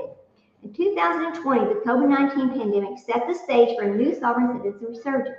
Many people on the right and the far right emerged early in the pandemic as opponents of public health measures taken by federal, state, and local governments, whether because of anger or over perceived government overreach and medical martial law. They called it medical martial law, or fear and anger caused by the spread of anti-vaccination sentiments. The tactics and the pseudo-legal theories of the sovereign citizens movement, which itself distrusted the medical establishment as almost as much as it distrusted the government, seemed to marry off possible solutions. In March and November of 2021, for example, angry citizens in Utah filed 2 lawsuits seeking $1.5 billion in damages against the state and local school districts for allegedly violating their constitutional rights through anti-pandemic measures. Both lawsuits included sovereign citizens' language, attacking the legitimacy of the Utah state government and the federal government. Also in November, a Utah sovereign citizens group, Friends of the Original Constitution, put up a billboard advertisement in Ogden that declared mandates are unconstitutional. Now, some sovereign citizens offered their services to businesses upset at the anti-coronavirus measures. Rick Martin, head of the Texas-based Constitutional Law Group, was one of these, providing ostensible legal notices for businesses to display that proclaimed government officials would be trespassing unlawfully by entering the property of such businesses. When Martin allegedly attempted to represent one defiant Michigan restaurant owner in court in March of 2021, the non-attorney Martin was arrested for contempt of court. Others went further in May of 2021. A Minnesota sovereign citizen and anti-vaxxer, Thomas Edward Humphrey, was charged with theft after a video recording of himself stealing vials of vaccines from 2 pharmacies. Later that year, 2 Oregon sovereign citizens were arrested for assaulting the owner of a Eugene bakery who required them to wear masks in the businesses. The United Kingdom, where the commingling of the anti-vaxxers and sovereign citizens' ideals were even greater than in the U.S. The sovereign citizens even appointed themselves as fictitious constables to disrupt the vaccine distribution and intimidate the public health workers and others. One of the unfortunate side effects of the COVID-19 pandemic was that it exposed many people to sovereign citizen ideas, and some found those ideas contagious. Most important new sources of recruits for this sovereign citizens movement over the past several years have been the MAGA and the QAnon movements. The MAGA movement can be described as a loose movement of die-hard Donald Trump supporters, while QAnon is a Trump-centric conspiracy movement formed originally by followers of an anonymous or peculiar figure dubbed as Q. Now, who from 2017 to 2020 promoted the claim that the then President Trump was waging a war to bring justice to the malevolent cabal of Satan-worshiping Democrats and left-leaning pedophiles who control the U.S. government as the deep state. Unlike many far-right movements, the sovereign citizens movement had not especially embraced Donald Trump while he was president. Though many sovereigns liked him personally, anybody who occupied the presidency was, according to their beliefs, head of an illegitimate government. Once Trump was no longer president, however, the obstacle fell away. Moreover, following Trump's election loss in the January 2021 Capitol storm, MAGA supporters seemed in disarray, and QAnon adherents even more so, especially because Q stopped making posts in December 2020. From an early stage, some sovereign citizen gurus saw potential in these large audiences and moved to reach out to them, incorporating the MAGA and the Q references in their rhetoric or taking part in events and tours that featured MAGA or the Q speakers. The sovereign influencers most effective in reaching out to those new audiences have been David and Bonnie Straight and Bobby and Tia Lawrence, who began as disciples of the Straights in 2021 and now partner with them. The Straights and the Lawrences teach standard sovereign citizen theories, but pepper their presentations with terms and phrases that are, import to the Q lore, such as the cabal, the storm citizen, or the American state national, the term the Straights and Lawrences prefer to use. Trump will regain power and restore to the constitutional republic. This is what Bobby Lawrence told his followers on a telegram in 2021. This can only be accomplished via we the people reclaiming our birthright by becoming American state nationals. Now, this was an unsuccessful lawsuit brought by Trump supporters over the 2020 election results. Lawrence claimed in 2022 seminar that were failures because they did not employ sovereign citizen theories. Within weeks of Trump's leaving office, some MAGA and Q supporters showed evidence of having adopted sovereign citizen ideals, particularly the idea that the U.S. government is just a corporation created in 1871, not the legitimate government. Many Q supporters claimed that Trump would return to power as the 19th president because there had been 18 presidents prior. This is weird. Had been 18 presidents prior to the alleged creation of the corporation, and all the presidents since had been illegitimate. An idea also taught by sovereign citizen gurus like the Lawrences. Now, the collaboration between the Straights and the Lawrences and the prominent Q influencers such as Ann Vandersteel and Alan and Francie Fosdick were instrumental in bringing many Q and MAGA adherents to the sovereign citizen movement. There have already been several concerning incidents involving the extremists with both Q and sovereign citizens' beliefs. In March of 2023, for example, Colorado adherents of both movements, Tracy Jo Remington, was arrested on assault and conspiracy charges along with her partner, Brian Hill, after a booby trap they had allegedly constructed at their residence injured a door-to-door salesman. The most serious incident committed by a Q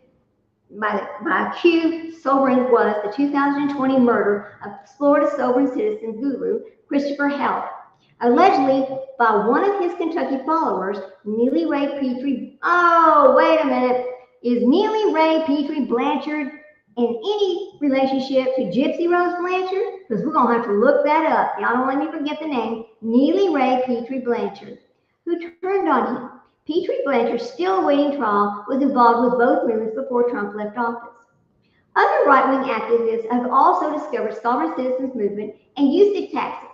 Kimberly Wright, a self-declared Iowa mama bear, began her activism in opposition to school mask mandates, and this was during the COVID-19 pandemic. Then moved on to anti-LGBTQ and activism over school-related issues.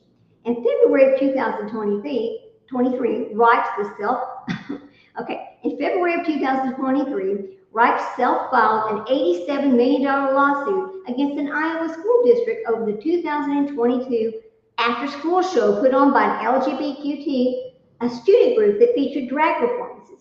Now remember, they tried to do this in Texas as well. Now, Reich's filings employed sovereign citizens language and displayed other hallmarks of the movement, such as enclosing zip codes and brackets and accompanying signatures by thumbprints. One of the most right-wing activists have also discovered that the sovereign citizen movement used its tactics. Kimberly Reich's, hang on a minute. I'm sorry, let me get back up here. All right. One of the most interesting examples of the dissemination of sovereign citizen ideas to the MAGA supporters is the spread among the criminal defendants arrested for their involvement in the January 6, 2021 storming of the U.S. Capitol. The COE has identified over a dozen defendants with ties to the movement. While a couple of them were involved with the sovereign citizen movement prior to the Capitol storming, most appear to have encountered the ideology only in the aftermath of their arrest. Many were likely told that they could benefit by using sovereign arguments in their defense, which we know does not work. Now, typically, such Capitol stormers revealed that their sovereign citizen leanings in pretrial hearings, where they declared that the government had no authority over them. In many cases, the defendants fired their attorneys and represented themselves. In some, the defendants failed to attend their hearings or trials. Both actions are common within the sovereign citizen movement. The case of Eric Bauchin, a Capitol stormer from New York, provides an example of both. He was arrested in May of 2021 and charged with 4 offenses related to his participation in the Capitol storming. He represented himself using a sovereign citizen's arguments in a pretrial hearing. In July of 2023, he skipped the required status conferences in Washington, D.C., causing a judge to issue a warrant for his arrest. U.S. Marshals tracked him down 2 weeks later. Shortly thereafter, he decided to make a plea deal. Capitol stormers who represented themselves using sovereign citizen arguments did not fare well. Most of their cases ended in guilty pleas or convictions. However, one defendant who went sovereign, James Speaks, had better luck. Hang on a minute, guys. Hang on.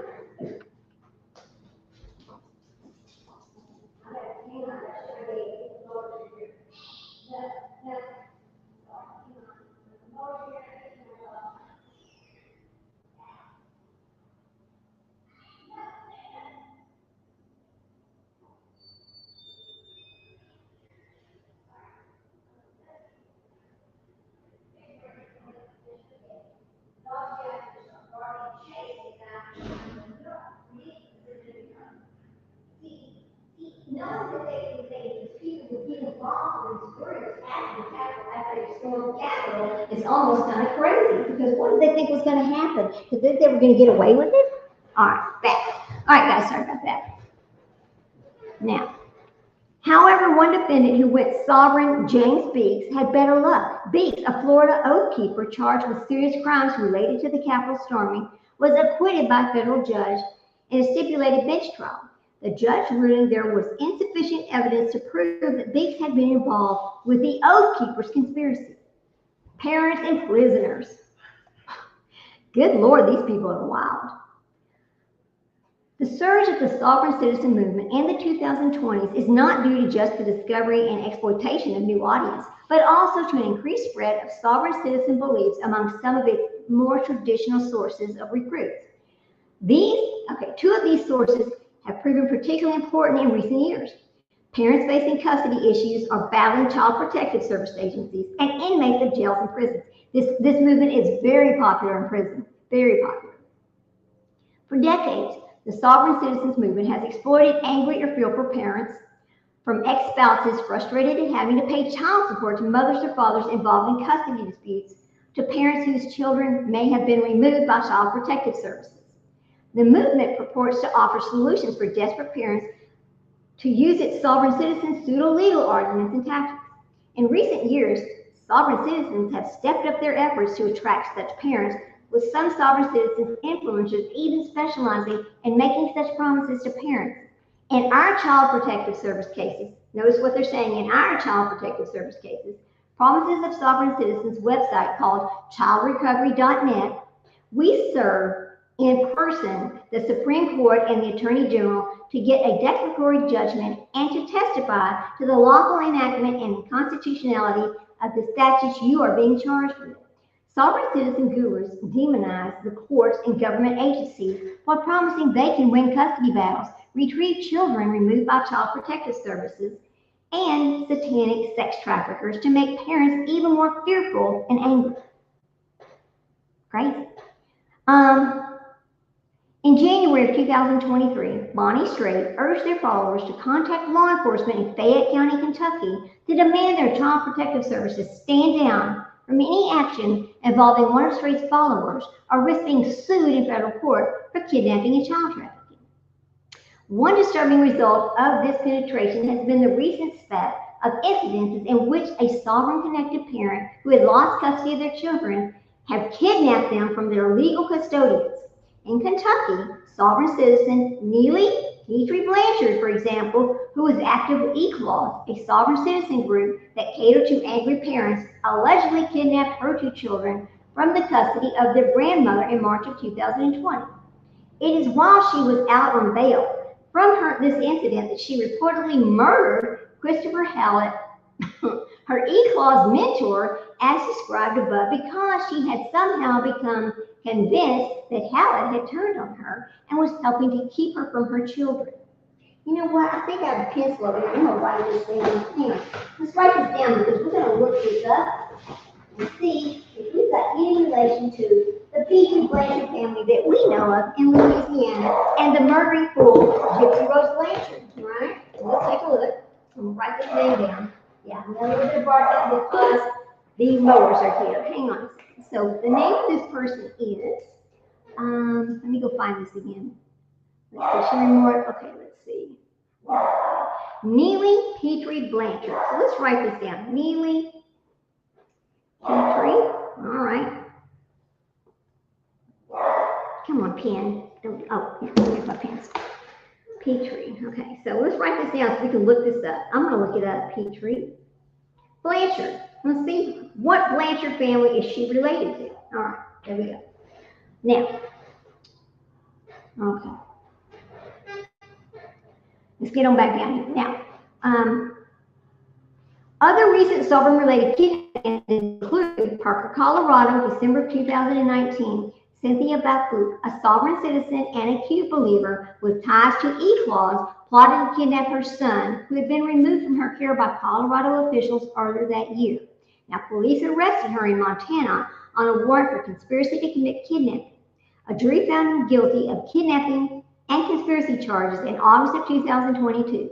She later received a sentence of 60 days in jail. But see, because they're giving them false information, thinking they're going to be able to just go pick up their kids because they're divorced from the United States of America, and the United States of America has no authority over them, and they've got this fake legal paperwork that they can just go pick their kids up. It's okay. See, that's what's kind of happening here. Now, Salt Lake City, Utah, September 2020. Emily Jolie, a sovereign citizen and Q adherent, allegedly kidnapped her son from the custody of his father during a monthly supervised visit. Authorities located the child in Oregon in October and arrested Jolie, charging her with felony obstruction of justice. In Lawton, Oklahoma, in October of 2021, sovereign citizen Katie Christine Campbell allegedly abducted her 3-year-old daughter. Instead of returning her as a court mandated to her father, it took law enforcement 6 months to track Campbell down and retrieve the child. Police charged her with felony child stealing. Phoenixville, Pennsylvania, in February 2021, sovereign citizen Rebecca Ella Kirschbaum, ordered to give custody of her son to another person, instead fled with the child. Police quickly arrested her, charging her with kidnapping of a minor, concealing of the whereabouts of a child, and endangering the welfare of a child. And in December 2021, she was convicted. She represented herself on all 3 charges. Of course she's convicted, right? In Spokane, Washington, in July of 2022, police arrested sovereign citizen Howard Patton on charges of custodial interference, criminal impersonation, and second-degree kidnapping, allegedly using the sovereign citizen pseudo-legal paperwork to convince a set of foster parents to relinquish control of the girl placed in their custody to Patton. In Stillwater, Oklahoma, in August of 2022, Elijah David Earlback and Samantha St. Ricks were arrested on charges of child stealing for an alleged attempt by the pair to abduct Rick's child from a foster parent. Now, Earlback was a sovereign citizen from Missouri, while Ricks had ties to the Q and other far-right groups. Both appear to still be awaiting the trials. As important, okay, let me shut this door here. They just can't stand those mowers. And the funny thing about it is, Jack chases the mop, Jack chases the vacuum cleaner. Anything moving, he's going to chase it. It's too funny. Now, here we go. As important as angry parents are to sovereign citizens, they cannot compare the significance of inmates in jails.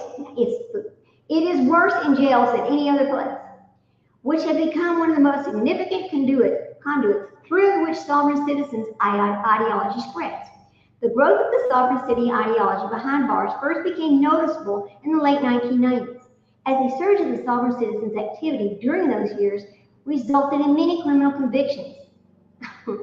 Of course, in prison, the sovereigns did not stop being sovereigns. Rather, they taught sovereign citizen ideas and tactics to other inmates, telling them that they made the proper declarations, that they filed the correct documents, and advanced their right arguments, and their legal troubles would vanish.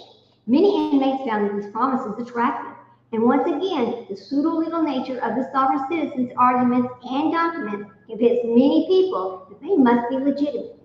Some of the inmates dabbled with sovereign citizens' filings, often with "what have I got to lose?" That's the attitude they went with.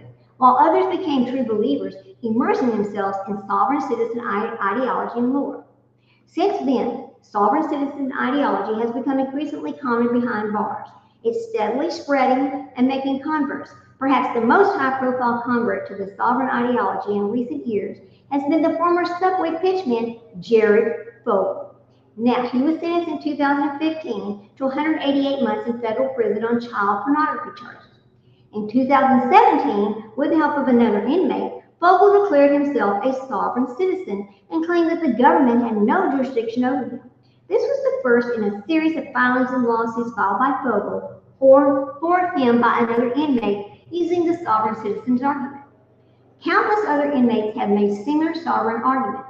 Tim Griffin, an Iowa man arrested for methamphetamine possessions, made numerous sovereign citizen arguments prior to his trial and conviction, and he was sentenced in May of 2023 to 15 years. He told the judge, "Let the record show, I do not consent to this sentence." Leon Waynewood, an Idaho Falls resident convicted of child sexual battery in 2022, also made sovereign citizen arguments in court, claiming that the Idaho law had no authority over him.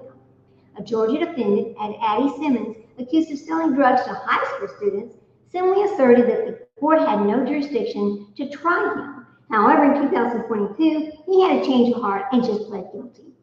Of particular interest are the many people around the country charged with murder in recent years who adopted the sovereign citizen stance at some point during their judicial proceedings. In these cases, the defendants do not appear to have been active sovereign citizens prior to their arrest, strongly suggesting they learned about the movement while they were in jail awaiting trial. Perhaps the most high profile of these cases was Darrell Brooks. Now, I believe we have a live on Darrell Brooks. I think we did. Anyway, he was sentenced in late 2022 to 6 life sentences and centuries of additional time for killing 6 people and injuring dozens when he deliberately, oh no, this is a different guy. Not the same Darrell Brooks. Ours was not Darrell Brooks, but it was a guy named Brooks. And this is a big case. I know y'all know about this. He deliberately drove his vehicle into a Christmas parade in Waukesha, Wisconsin in 2021. Brooks represented himself in court during his televised trial, repeatedly attempting to use sovereign citizen arguments to defend himself and becoming frustrated when the judge would stop him. However, Brooks was hardly alone. Some of the other murder cases involving defendants turned sovereign include, and these are big cases too, Larry Teague, one of 3 men convicted of shooting a supermarket security guard in Flint, Michigan in 2020, argued during his 2023 sentencing he was a sovereign citizen and that judge had no authority to sentence him. The judge did it anyway, giving Teague a sentence of life without parole. Desmond Cruz was sentenced to 55 years in prison after pleading guilty, killing 1 child and wounding another when he opened fire at a trick-or-treaters in Hammond, Indiana. In 2021, he filed a motion to withdraw his plea deal because he wanted to claim sovereign citizen status. Marcus Lampley was charged with killing a restaurant employee during an attempted robbery in Erie, Pennsylvania. In 2020, he represented himself at his 2021 murder trial using sovereign citizens arguments. He was convicted and received life without parole in August of 2021. See, they get sold this big lie, and they don't realize it till it's too late, and they get convicted anyway. I don't know what makes them think that this fake paperwork is going to help them. James Rand Buggs, charged in 2019 with double homicide in Orange County, California, advanced his Southern City arguments in multiple legal proceedings, including demanding in 2022 to be rearranged so that he could refuse to enter into a contract with the state of California and thus escape any jurisdiction that it might have. Marquette Lloyd, he was charged in 2017 for murder of an Orlando, Florida police officer while police were searching for him after he killed his pregnant former girlfriend. He claimed later in court proceedings that he was a sovereign citizen and rejected the court's jurisdiction over him. However, prior to this conviction and subsequent death sentences, he dropped that sovereign citizen's argument and accepted his attorney. He knew he wasn't going to win. Stephen Lorenzo, charged in 2016 with a 2003 double murder in Tampa, Florida, represented himself for years before his trial using the sovereign citizen's pleadings. He called the courtroom a fiction corporate court. Following a 2022 guilty plea, a judge eventually sentenced him to death in February of 2023. Owen Bevins, charged with murder for the killing of a husband, charged with murder for the 2015 killing of the husband of his ex-wife, used the sovereign citizen's arguments in court in 2019-2020. He didn't win, of course he got jailed too. Kenneth Williams represented himself and used sovereign citizen arguments at his 2021 sentencing following his conviction on charges of first-degree murder for the 2013 killing of a teenage girl in Chicago area. He received a 42-year sentence. Despite the lack of success that sovereign citizen defendants experience in court, sovereign tactics are likely to spread even further in jails and prisons. So it even spread, this is the last page of this, and then I'm going to show y'all some videos. It's fascinating what people think. Hey, Cinda, really good to see you. Hey, oh, did I miss me, Mom? I'm so sorry. I got busy reading, and I get busy reading and I forget to look. Good to see you guys. Good to see you. So this is weird. It's about the sovereign citizens movement, where it started, what it is, and what's happening out there. And it's really just gross, to be honest with you. Let me read this last page, and then we're going to look at the videos and talk about this. Thank you for coming in. I always love to see you. I'm sorry I didn't see your name before. I was just reading along. So, the sovereign ideals are spreading abroad. Though this report focuses on sovereign citizens' activity in the United States, sovereign citizens' ideas have spread to many other countries, a testament to the ideology's flexibility. For many years, the sovereign citizen movement operated only in the United States. By the 1990s, however, sovereign citizens had spread to Canada because of the Canadians such as Eldon Moorman, who had absorbed the tax protest and sovereign citizen ideology while living in the United States, as well as American sovereign citizens David Wynn Miller, who started holding seminars in Canada, first known as detaxers. Canadian sovereign citizens later became known as free men or women of the land.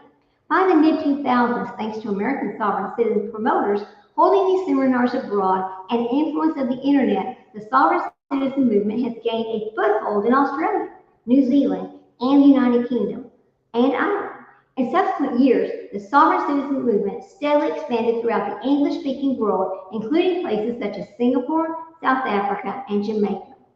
Early sovereign citizens in foreign countries tended to repeat the arguments of American sovereign citizens, even to the extent of citing American court cases or American law, such as the Uniform Commercial Code. As movements matured, they produced their own local sovereign citizen gurus who adapted sovereign ideas to the history and laws of the countries they resided. Today, thanks to the internet, there are sovereign citizen theories in the United States that originated in places as Great Britain and Australia. In 2010, the sovereign citizens movement had spread into European countries where English was not the native language and the legal systems were not based on English legal traditions, including Switzerland, Australia, Belgium, and the Netherlands, among others.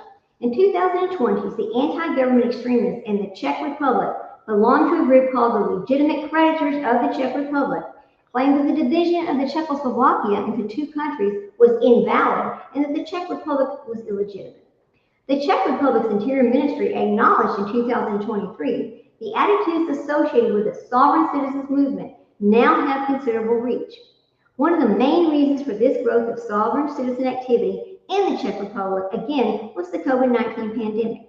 The pandemic also spurred increased activity in countries where the movement was already active, particularly Great Britain, Canada, Australia, and New Zealand. In these countries, sovereign citizen ideals and anti-vax ideals are freely mingled. In the Canadian province of British Columbia, for example, anti-vax and sovereign citizens stormed a 2023 hearing involving lawsuits by a prominent Canadian anti-vaxxer and declared themselves common law grand juries under the Magna Carta. It's funny, I know. In Great Britain, sovereign citizens' ideas provided what one journalist characterized it as a framework anti-vaxxers believe it allows them to fight back against the coronavirus, vax passes, and other restrictions, but also more broadly against the sinister forces supposedly orchestrating this pandemic. In these countries, the overlap between the sovereign citizen movement and the anti-vaxxers movement was greater than the United States. The spread of the sovereign citizen movement into these countries around the world not only has consequences for those countries, but also means that these ideas and tactics originating among sovereign citizens abroad will increasingly find their way back to the United States. Okay, so I'm going to get off of there. Now, let me get back over there. So it's kind of interesting what these people believe. It's weird, you know. But I'm going to look at some YouTube videos. I don't know if you've ever paid attention to these or not. To me, I'm watching this and going, I am not even believing these people are trying this. It is crazy. So let me pull up this. Let's pull up some YouTube for just a minute. Let me get rid of that. Hang on. Oh, another thing I want to show y'all is it right here? No, that's not it. They have this thing. I'll get to it in a minute. Let me get rid of that. Okay. Let me go to YouTube right here. Let's get pulled up here. YouTube. Hope everybody's having a wonderful day. Okay, where's my plain old YouTube app? Here we go. Now, no. What the hell is it doing? Just go to YouTube, you stupid. my machine is going all over the place like it doesn't know what YouTube is, right? Oh my goodness. Okay, here we go. Now, I'm going to pull up something I saw today in my history. I watched this morning and I was like, oh my God, I'm so shocked. What the hell? What's wrong with this woman? It's just weird as hell. Let me go to my history and I'll show y'all. Hang on. I think you got to go down here to your history. All right, let me get down here. All right, here we go, history. Now, let me get this to play. It was a traffic stop. Now, the no-nonsense cop, the no-nonsense cop throws away the paperwork. Now, watch this, guys. Hang on, let me get that for you. Okay, now, this is from Sergeant Curtis. So full credit goes to Sergeant Curtis. Hang on. Well, let me set that up real quick. So let's get full credit to Sergeant Curtis. All right. It's very interesting. Okay, Curtis. All right. Here we go. Put that there so we can put this up here. Okay, so now let me get this started for you. And just listen to this nonsense, right? Here we go. Stop. Stop. Okay, let me share my screen. I'm so sorry I forgot to share. I was like, what are you doing, silly? What are you doing? All right. Okay. All right, Sergeant Curtis, thank you for sharing your work with us because it is crazy what you're going to watch here. All right. Here we go. I've ever seen. The loss of a window, a loss of freedom, and a little thing that I picked up on as I watched the vehicle that made this something that was completely avoidable. Hello. The reason I'm stopping you, dude, it says your license is suspended. Do you have your license registration? The wind's blowing. It's kind of hard to hear. Unless there's a truck. Do you have your license on you? Do you have your identification? What's that? I do. I need your Florida ID card or your driver's license. Now notice she's refusing to roll down her window. This is how it starts with these people. No, I'm not rolling down my window. I don't have to. Okay, this is how it always starts with them. Because hold on, man. Because if you don't, I'm going to remove you from the car and you're under arrest. Okay? So you're nope. I'm just letting you know if you don't present your identification, you're under arrest. The refusals, the partial window roll down, the verbiage, we're definitely in sovereign territory again. Are you going to provide your driver's license? I wish you could hear it better. What's that? I'm sorry, I can't hear you.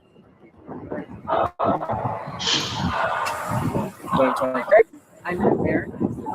And she's definitely talked herself into at least a ticket at this point. Right. This is 94. Refusing identity. Look at it. Look what she's doing right there. Can you hand it to me? And I'll need your No, she insurance doesn't card as want well. it. Go ahead and turn your car off. Because I'm getting ready to take you out of the car and you're getting ready to be under arrest, okay? Your driver's license is suspended. Those are my constitutional rights. I am not doing anything. There is no injured party. Until you can provide with reasonable emergency, why you detain me, why you stop, then you can add. I can add you to my lawsuit. Okay, what she's holding up Did is a you hear what U.S. she said? passport. I can add you to my lawsuit because she thinks that he illegally stopped her and that he's wasting her time. That's what she thinks. Here we go. It's just ridiculous. Card. I have one too. It's a really cool card to have, but it doesn't give you any special rights. It's a really cool looking card and it's nice to have and it's a benefit and cool to be an American citizen, but not to stop a traffic stop. I'm just waiting on my partners and then you're under arrest, okay? You have nothing to arrest me for. For a suspended license just now. And that's a crime. Yep, it is. That is unlawful. You cannot operate a motor vehicle on Florida roads with a suspended driver's license. I'm not operating. I can go right to travel. And so what she says is, I'm traveling. That's not operating a motor vehicle. I'm traveling. This is the BS that they use, that they think they're not going to get a ticket for. It's craziness.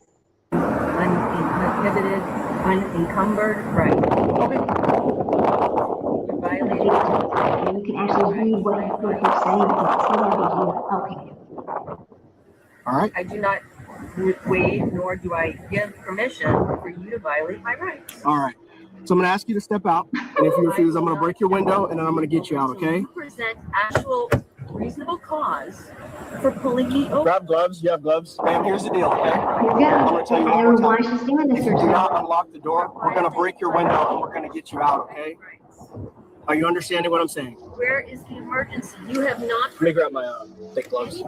Remember, this vehicle still has not been cleared, and we do know that people in the past have engaged officers with. Now, think about this. All of this could have been avoided. All she had to do is roll the window down, all right? But no, she knew she was going to get arrested because, again, this is one of these people that use the sovereign citizen because they've already lost their real driver's license, okay? That's what happens here. Here we go. Violence and ultimately gunfire. So this is still a dangerous situation. All right, ma'am.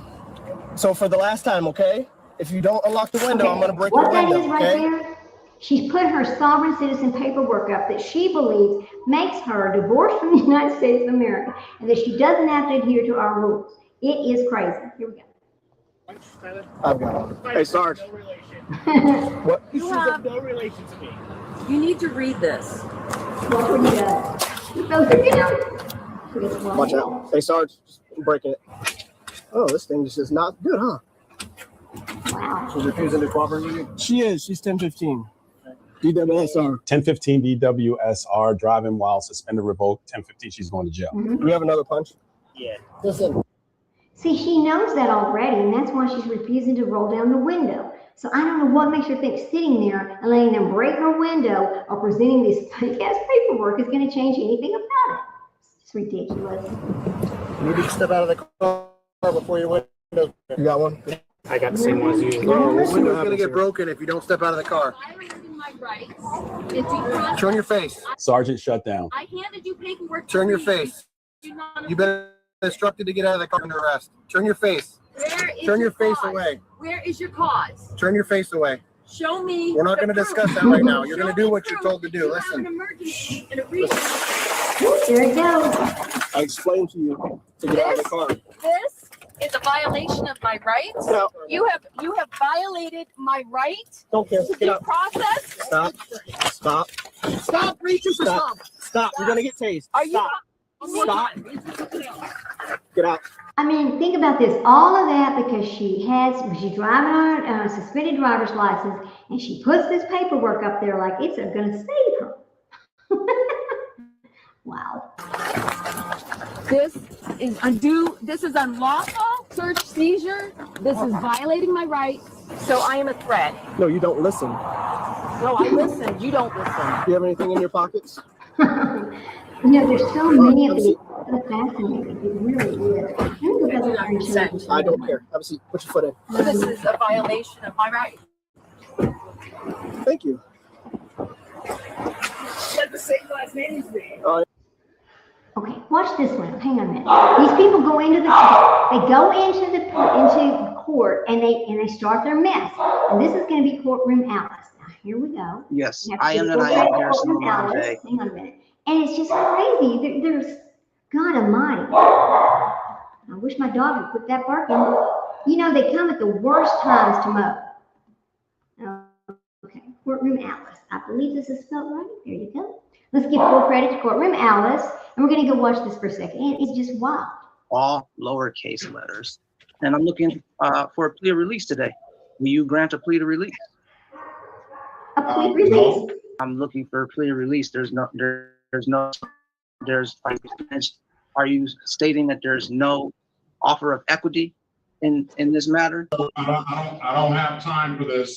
All right, today we have a pretty interesting sovereign citizen case in Judge Perkins' courtroom. This man shows up to a Michigan court wearing a Moroccan fez hat and genuinely believes writing his name in all lowercase letters somehow makes him immune to the law. He's facing multiple charges, but apparently capitalization is the real battle being fought today. It's always fascinating watching someone put more effort into grammar than their actual defense. Before we get started, don't forget to subscribe. What's funny about this is as soon as they start saying certain words, the judge is like, oh God, it's one of those.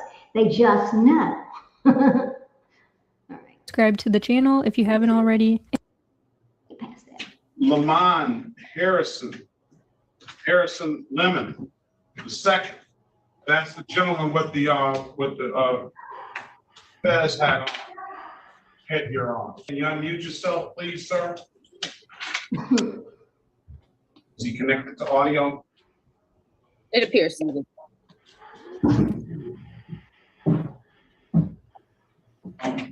Lemon Bay, Harrison Lemon Bay. Can you hear me, sir? Can you hear me? I can hear you. Good morning to you. How are you? Okay. Are you the second or the third? I'm here on behalf of the third. The third. Okay. And I guess it's the second. That's right. This is great. This is Harrison Lemon Bay the third. Straight that. This is the state of Michigan versus Harrison Lemon Bay the third. Case number SX41.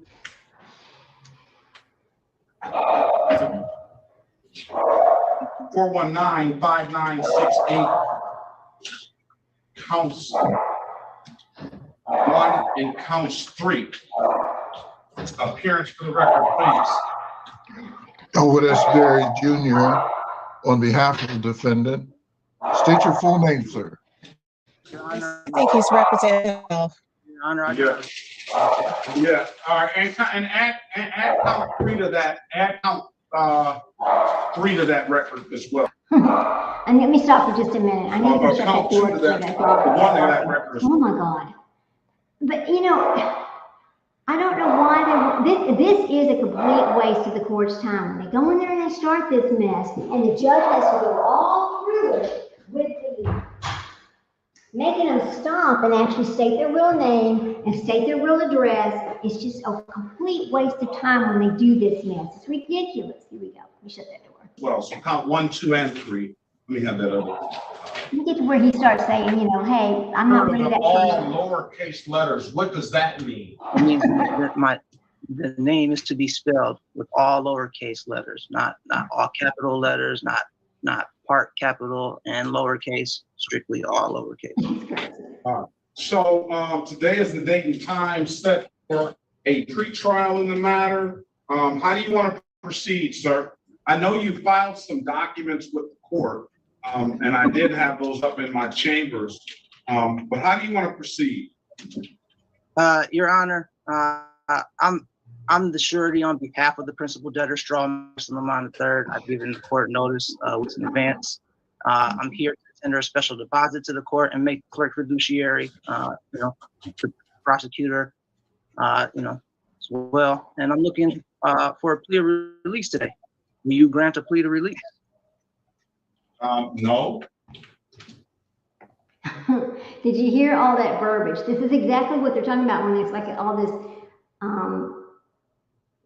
trying to jumble up all these different legal words that have no real meaning in a courtroom. I mean, oh my, here we go. It's hard to explain. I can grant you a pre-trial.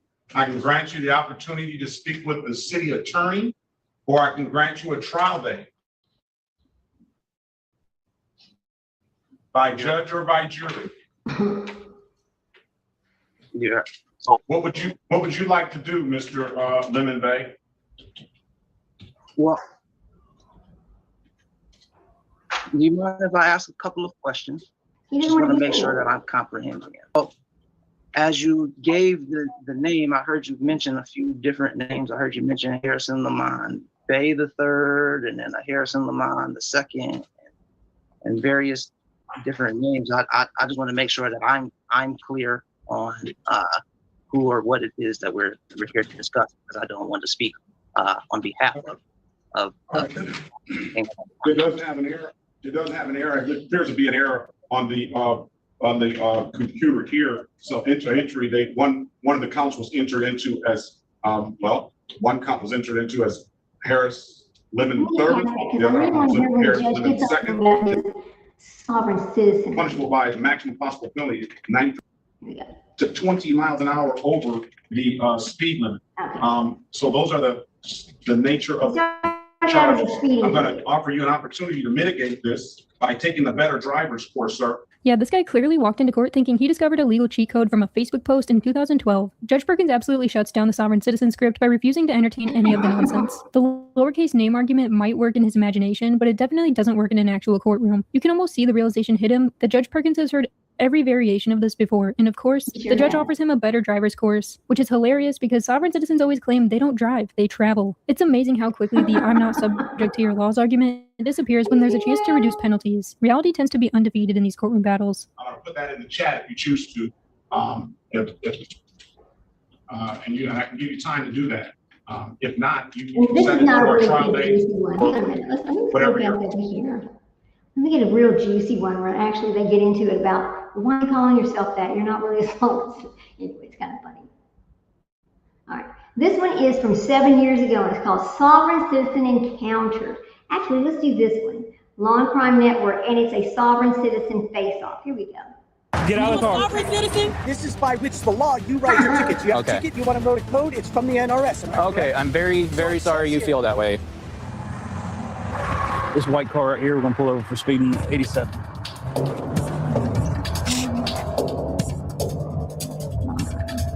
From 890 feet. Wow. It's really speedy. Law and Crime. Here we go. What happens when they get pulled over, they start their shift, right? There you Hey, go. y'all. My name's Deputy Charles with the Sheriff's Office. We're going to stop you going 87. You know the speed limit is 70? I was just trying to go with the phone. Okay, well, you're going faster now. Yeah. Give me just a second, I'll right back, okay? Thank you. Oh my God. Pulled over speeding, the one got a seatbelt on. Their car smells like weed, so I've got another unit coming to me so we can search the vehicle. I smell perfume or something now. I think they've sprayed something. All right, ma'am. Like I said, I pulled you over for speeding. I did write you a ticket, okay? Hop out, come around back and explain the citation to you, okay? Okay, I don't want to go. I don't care. You're getting out. Your car smells like weed, and I'm going to search your car. It does. No, it doesn't. I don't even smoke weed. It smells like weed? No, it doesn't. Okay, well, you have to get out of your car, okay? For a citation? Yes, ma'am. Where's your supervisor? My supervisor? No, for one, I'm a sovereign citizen for one. Okay. Oh, don't touch me. Get out of the car. Get out of the car, okay? Do not touch me. Get out of the car. I'm a sovereign citizen. Do not. You're a sovereign citizen. You better not touch my child. 17-year-old's an adult inside his child. Ma'am. This is the United States government. Ma'am. Because I was injected Ma'am. with the COVID vaccine before. really started. They're targeting me. Somebody's paid. You know what? Somebody's paid me? Yeah, the government. Yeah, that's where my paycheck comes from. Are you going to get out of the car? Get out of the car. Get out of the car. Do you hear the craziness right there? Just ridiculous. I don't know what makes them think that's going to work. Move. Get out of the car. If you touch me, get out of the car. If you touch me, get out of the car. You're under arrest. You're under arrest. Getting out. Get up. You're under arrest. Get out of the car. Put your hand on your back. You're under arrest, okay? Go back here. Go back here. Come on. Oh my God. Come over here. Come over here. You have anything on your social tab? You have anything on? Don't touch me! You're trying to ruin my reputation. The United States government. Nobody knows who you are. With the COVID-19 vaccine before the pandemic started, they were targeting me because of it. You hear everything she just spewed off? Typical sovereign citizen, and they always start that way. It's just so amazing. Let's go find another one of these. I mean, just something that it just amazes me that these people think that this is okay. You know? What about this one? This is from 2 years ago, and it's Law and Crime Network. So we'll go ahead and listen to this. Birthday is a living soul, not a corporation entity. Okay, that makes sense. Not at all. You are stomping all over my constitutional rights. I'm not driving, I'm traveling. He pushes my hands off. So it's not obvious.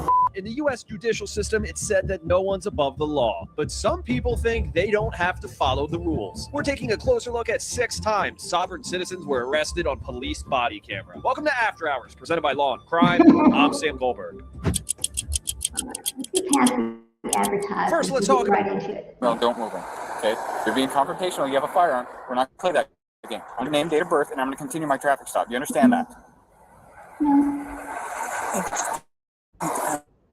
That's fine. I recommend that. If you're not going to plead the fifth, you're going to need to present me with an ID. Can you point to where your ID is? No, sir. You told me to put my hands on the steering wheel. You told me you were going to plead the fifth, which means you're not going to talk. If you're not going to talk, you can't tell me your name and your date of birth. Does that make sense? So will you tell me your name and date of birth? Not until I present this paperwork. Okay. 3216. Here we go. She's going to give you her. Can I get another unit? Sovereign citizen. I'm going to get my chief down here for you. Everyone's right there. I will keep them there as long as I can. They need to remain there in your hands. Stay with you. And I already told you, I will keep them there as long as I can. This is not exactly a comfortable position. No, your female's verbally uncooperative. I am not uncooperative. I am simply answering without lying. Not at this time. See, you guys always do that. You guys always something up that isn't there. What did I make up today, ma'am? You're saying I'm being confrontational. I'm not being confrontational. Okay, maybe let me use a different word. Argumentative. Well, maybe argumentative, but I'd say for you, because you're not getting everything you want exactly when you want to. Yeah, because I gotta survive every contact, and I'm gonna get what I want when there's a firearm involved. You know what? It's gonna happen. I'm sorry, but it's the police that have proved themselves to be unreliable. Oh yeah? Have you ever met me before? Yes, I have. You've met me. Where did you meet me? Matter of fact, really doesn't matter. Okay, so you haven't met me, so therefore you have no idea whether I'm reliable or not. All I know is you're wearing a monkey suit. A monkey suit? I believe it's a police uniform for that.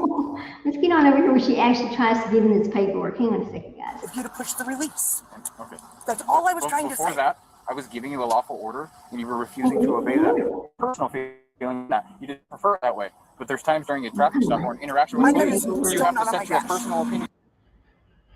To put her hands on her head so I could remove it from her and take it back to my vehicle to secure it during the rest of the stop, and she's mildly argumentative. She refused to do that. We ended up coming to a compromise. She let me take it off her and unload it. So it's been a bit of confrontation. I've asked her for a license multiple times. She said she wouldn't give it until you got here, so that's where we're at. So can I have your license? I want to repeat myself. Okay, can I have your license, please? Okay, just real quick, ma'am, just so you know, my name is Chief Brewster Lady. I got my camera going too, so it's recording, okay? Camera recording as well. Now, as I told you before I relinquish my information, I'm going to go over this paperwork. Okay? It's just perfect. It's my order. Here we go. She's a sovereign citizen. That's another one. Despite being insistent that she read the papers to the officers, it takes Green Carnes a while to get things organized. But she finally finds what she's looking for. So, as you're asking me for my driver's license, do want you to know that the right of the citizen to travel upon the public highways and to transport his property thereon by horse-drawn carriage, wagon, or automobile is not a mere privilege which may be permitted or prohibited at will, but a common right which he has under his right to life, liberty, and the pursuit of happiness. Under this constitutional guarantee, one may, therefore, under normal conditions, travel at his inclination along the public highways or in public places, and while conducting himself in an orderly and decent manner, neither interfering with nor disturbing another's rights. He will be protected, not only in his person, but in his safe conduct. And I can give you where to find that if you would like. Let's go to the next one. And it's crazy. The cop's going over there, he's just trying to do his job, and the next thing you don't know, they're over there having to almost arrest people because they will not give them the information they ask, and they start handing over this crap illegal paper. Let's listen to this one. Is this the same one? Let's go past her. I know, because there was a bunch of these on here. Hang on. Here's a new one, I think. Are they at the jail? What is this one? No, she's actually going to jail over this because she was probably on, driver's license issue. Okay, here we go. What is this one? Or you can do so in 8 clicks or less. They've told. Let's see. What is this one doing? Oops. Here's the next one of these people with the sovereign citizen. Okay. All right. So just so you know, over a couple times already by state troopers, sheriffs, and this is recognized. Okay, I don't agree. Tucciarone wasn't interested in hearing what the officer had to say and actually ended up rolling up the window while the officer was talking. All right, go ahead and step out, please. Step out of your car, please. Not going to do I didn't do anything wrong. Marijuana, I need another unit. Step it up, please. I did not do anything wrong. Pennsylvania versus Mims is a Supreme Court case law that says you're required to get out of the car if I ask you. If you do not, I'm going to force you to. Hold on a second. I'll call my lawyer. Okay, get out of your car. Call my lawyer. You can call your lawyer if you want, but as soon as another officer gets here, I'm going to force you out of that car. They're sovereign citizens. They don't think that the United States, that they have the authority over them, but they have an attorney. Again, that makes sense. Are you a sovereign citizen, or do you use the laws of the United States of America and that you need an attorney for? I mean, what's going on? It's ridiculous.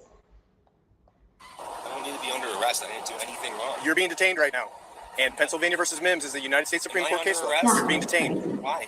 Because I told you I'm investigating one crime. Okay. You also said you don't have a driver's license, which is another one. And if you don't provide me a form of identification when I'm investigating you for a crime, that is a third crime that I'm investigating you for. There is no crime. You are required by law to provide me your true full legal name if I'm investigating a crime. Well, this car. If you do not provide me with your true full legal name, you can be arrested for that. Matthew Tucciarone. Okay. Do you have a driver's license or any other form of identification? I am a sovereign being. My name is Matthew Tucciarone. Okay. Again, Arizona Vice Statutes 28-1595 requires you to show me an ID card or driver's license. Get out. No, I'm not getting out of the car. I'm going to give you. I didn't do anything wrong. All right, Matthew. I've done. If you do not get out, I'm going to force you out. An officer that Tucciarone arrives at the scene and tries to calm him down. Matthew, look at me. Matthew, look at me. If you don't get out, I'm going to force you out. I'm going to charge you with resisting arrest also. So get out, please. Come on. Come on, sir. Get out. There's no reason to. I've asked you probably 10 times. I think it's just interesting how they start out when the cop stops them and they start doing this. Here we go. Hang on a minute. Is this the next one? Hang on a minute. Is this? Oh, okay. Look at this plate. Here we go. Watch this license. You know what the flag upside down means? No. It's a sign of distress. The truck stops at a gas station, and when the officer approaches, the driver is on the phone with a woman who's coaching him through what to say. Hey, boss, how you doing? Not too bad. Deputy of the sheriff's office. I just got pulled over. Hey, so the reason why I'm stopping you, boss, I didn't recognize the tag that was on your vehicle. Yeah. Okay, do you have your driver's license with you? There you go. I got the paperwork right here. Where's the paperwork at, Michelle? Here. It's where? Yeah. Okay. Here, it's what's talking. It's on speaker. So it starts out that his tag is not right. Okay, where's your driver's license, boss? We go. I'm sorry. So, do you have a driver's license? Yeah, right there. Okay, what's your name, boss? I don't see your name on here. Can you point me? Yeah. Okay, that's not how this works. Where's your name at? I'm just giving him the paperwork. Okay. Here, you talk to me, man. Man, just to identify himself in this traffic stop is going to be an issue. Sir? Uh-huh. He is identifying as a national of the New York State Police. As you know, You hear that? He's a national. There you go. It doesn't matter who he identifies as. He's operating a motor vehicle in the state of Florida, ma'am. Traveling. What? Yeah. Why is this so hard to hear? Like 40%? Let's find a one. Maybe it's not so hard to hear. Oh, there I'm it not is. There's his identify you, paperwork. then All it could right. be a potential issue for us coming up. I'm telling you that you cannot talk to us. Well, that's fine. He doesn't necessarily have to talk to me, but he does have to obey my lawful commands. Sir, as you know, the terms of the Geneva Convention clearly state that you are required to have knowledge of every. Hey, Murphy. Why is he looking like stuff for? This is part of his job. Hey, Murphy, can you just switch with me real fast? Who? To me, it's funny. Lieutenant who? What, Lieutenant who? Lieutenant who?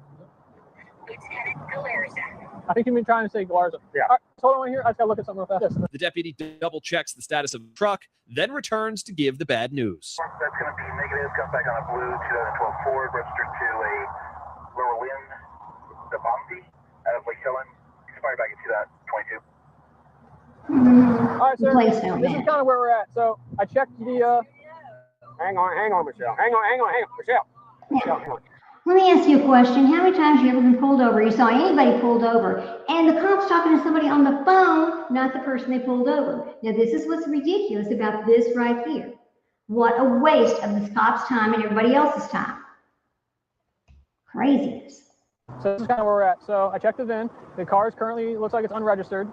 So if you don't have, do you have a Florida driver's license or a driver's license out of another state that I can check to ensure that you're a licensed driver? Right there's all I got. Okay, well, there's a problem. So I tried to search you up under this. I can't find anybody, I can't find you.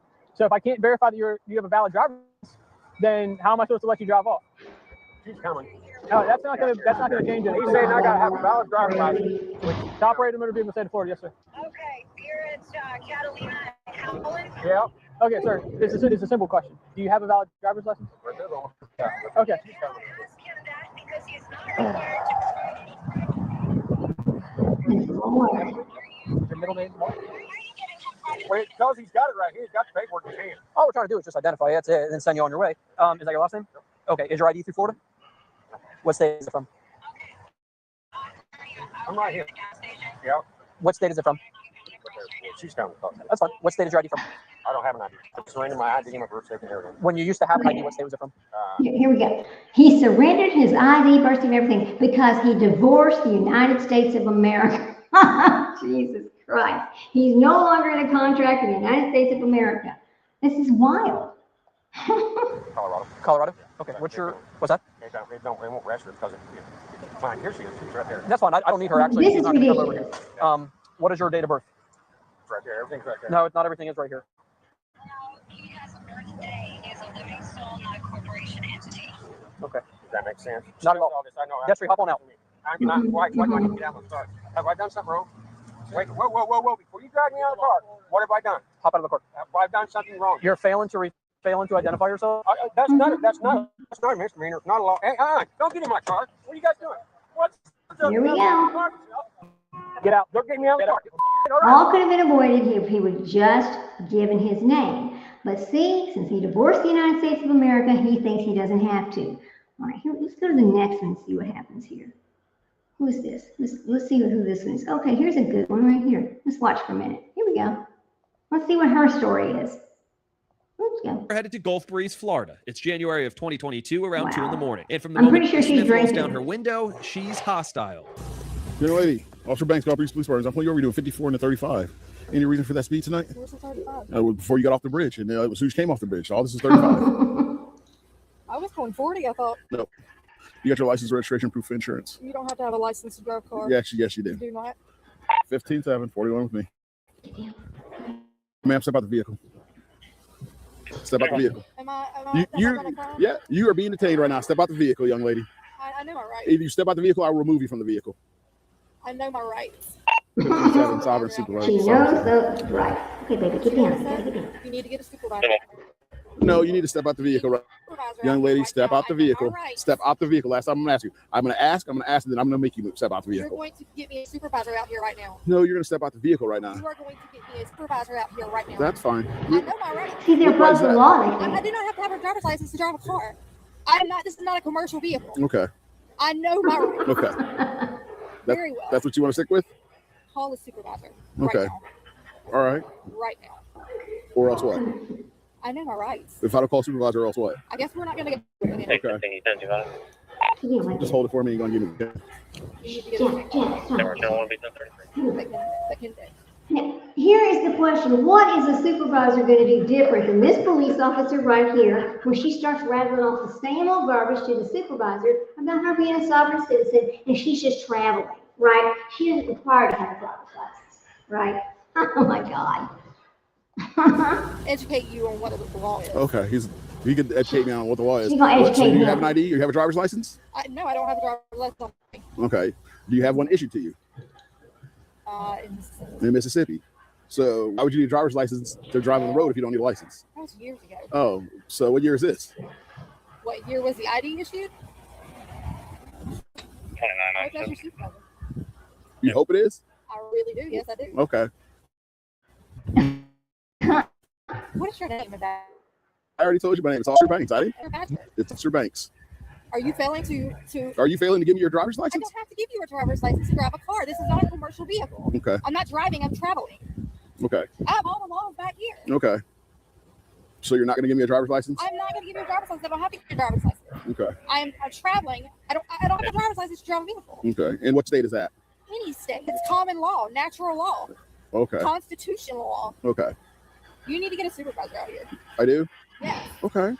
Smith demands a supervisor, and one soon arrives. Her vehicle stopped for speeding. 54 and 35 coming off the bridge. She asked me where the speed limit was, saying that it's before she got off the bridge. She actually did a U-turn. We were in the 35 zone. We pull over here. I introduced myself. I said, the reason why we're driving this fast, and I said, you got your license. She immediately goes into, I don't need a license to drive the vehicle. And they said, I'm traveling. So, you do need a license to drive the vehicle. You do have to identify yourself to these officers.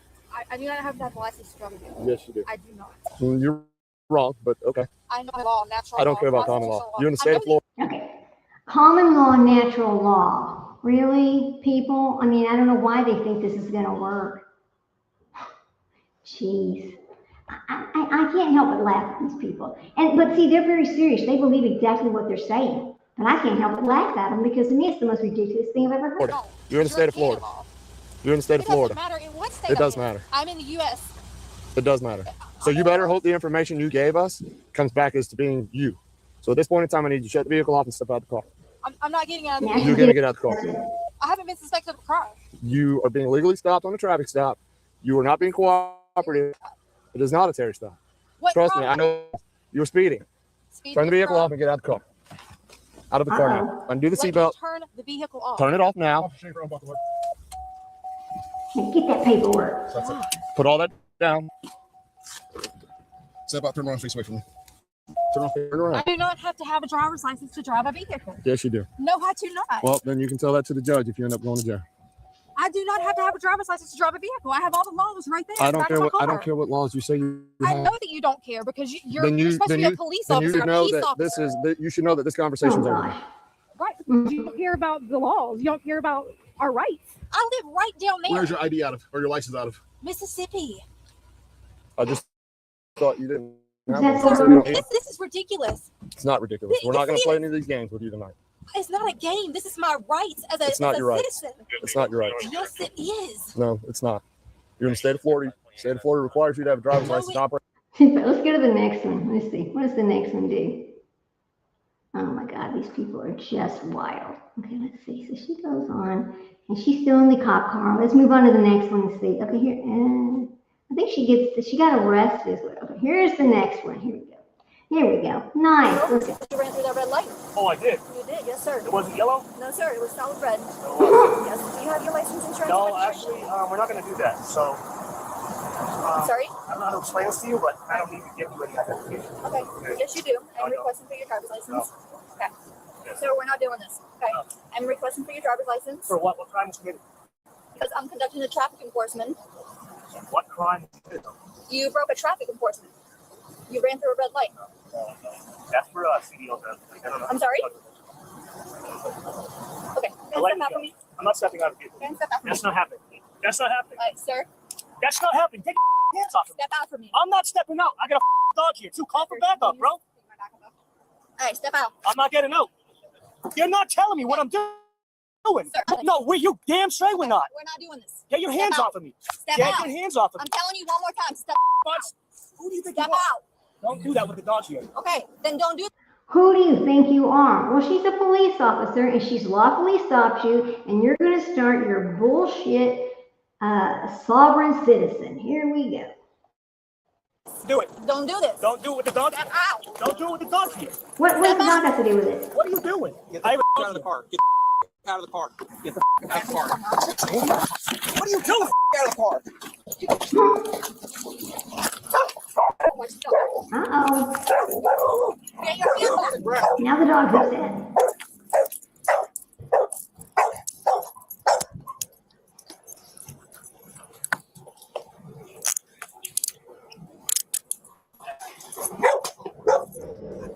That's my dog. Yeah, I can know that.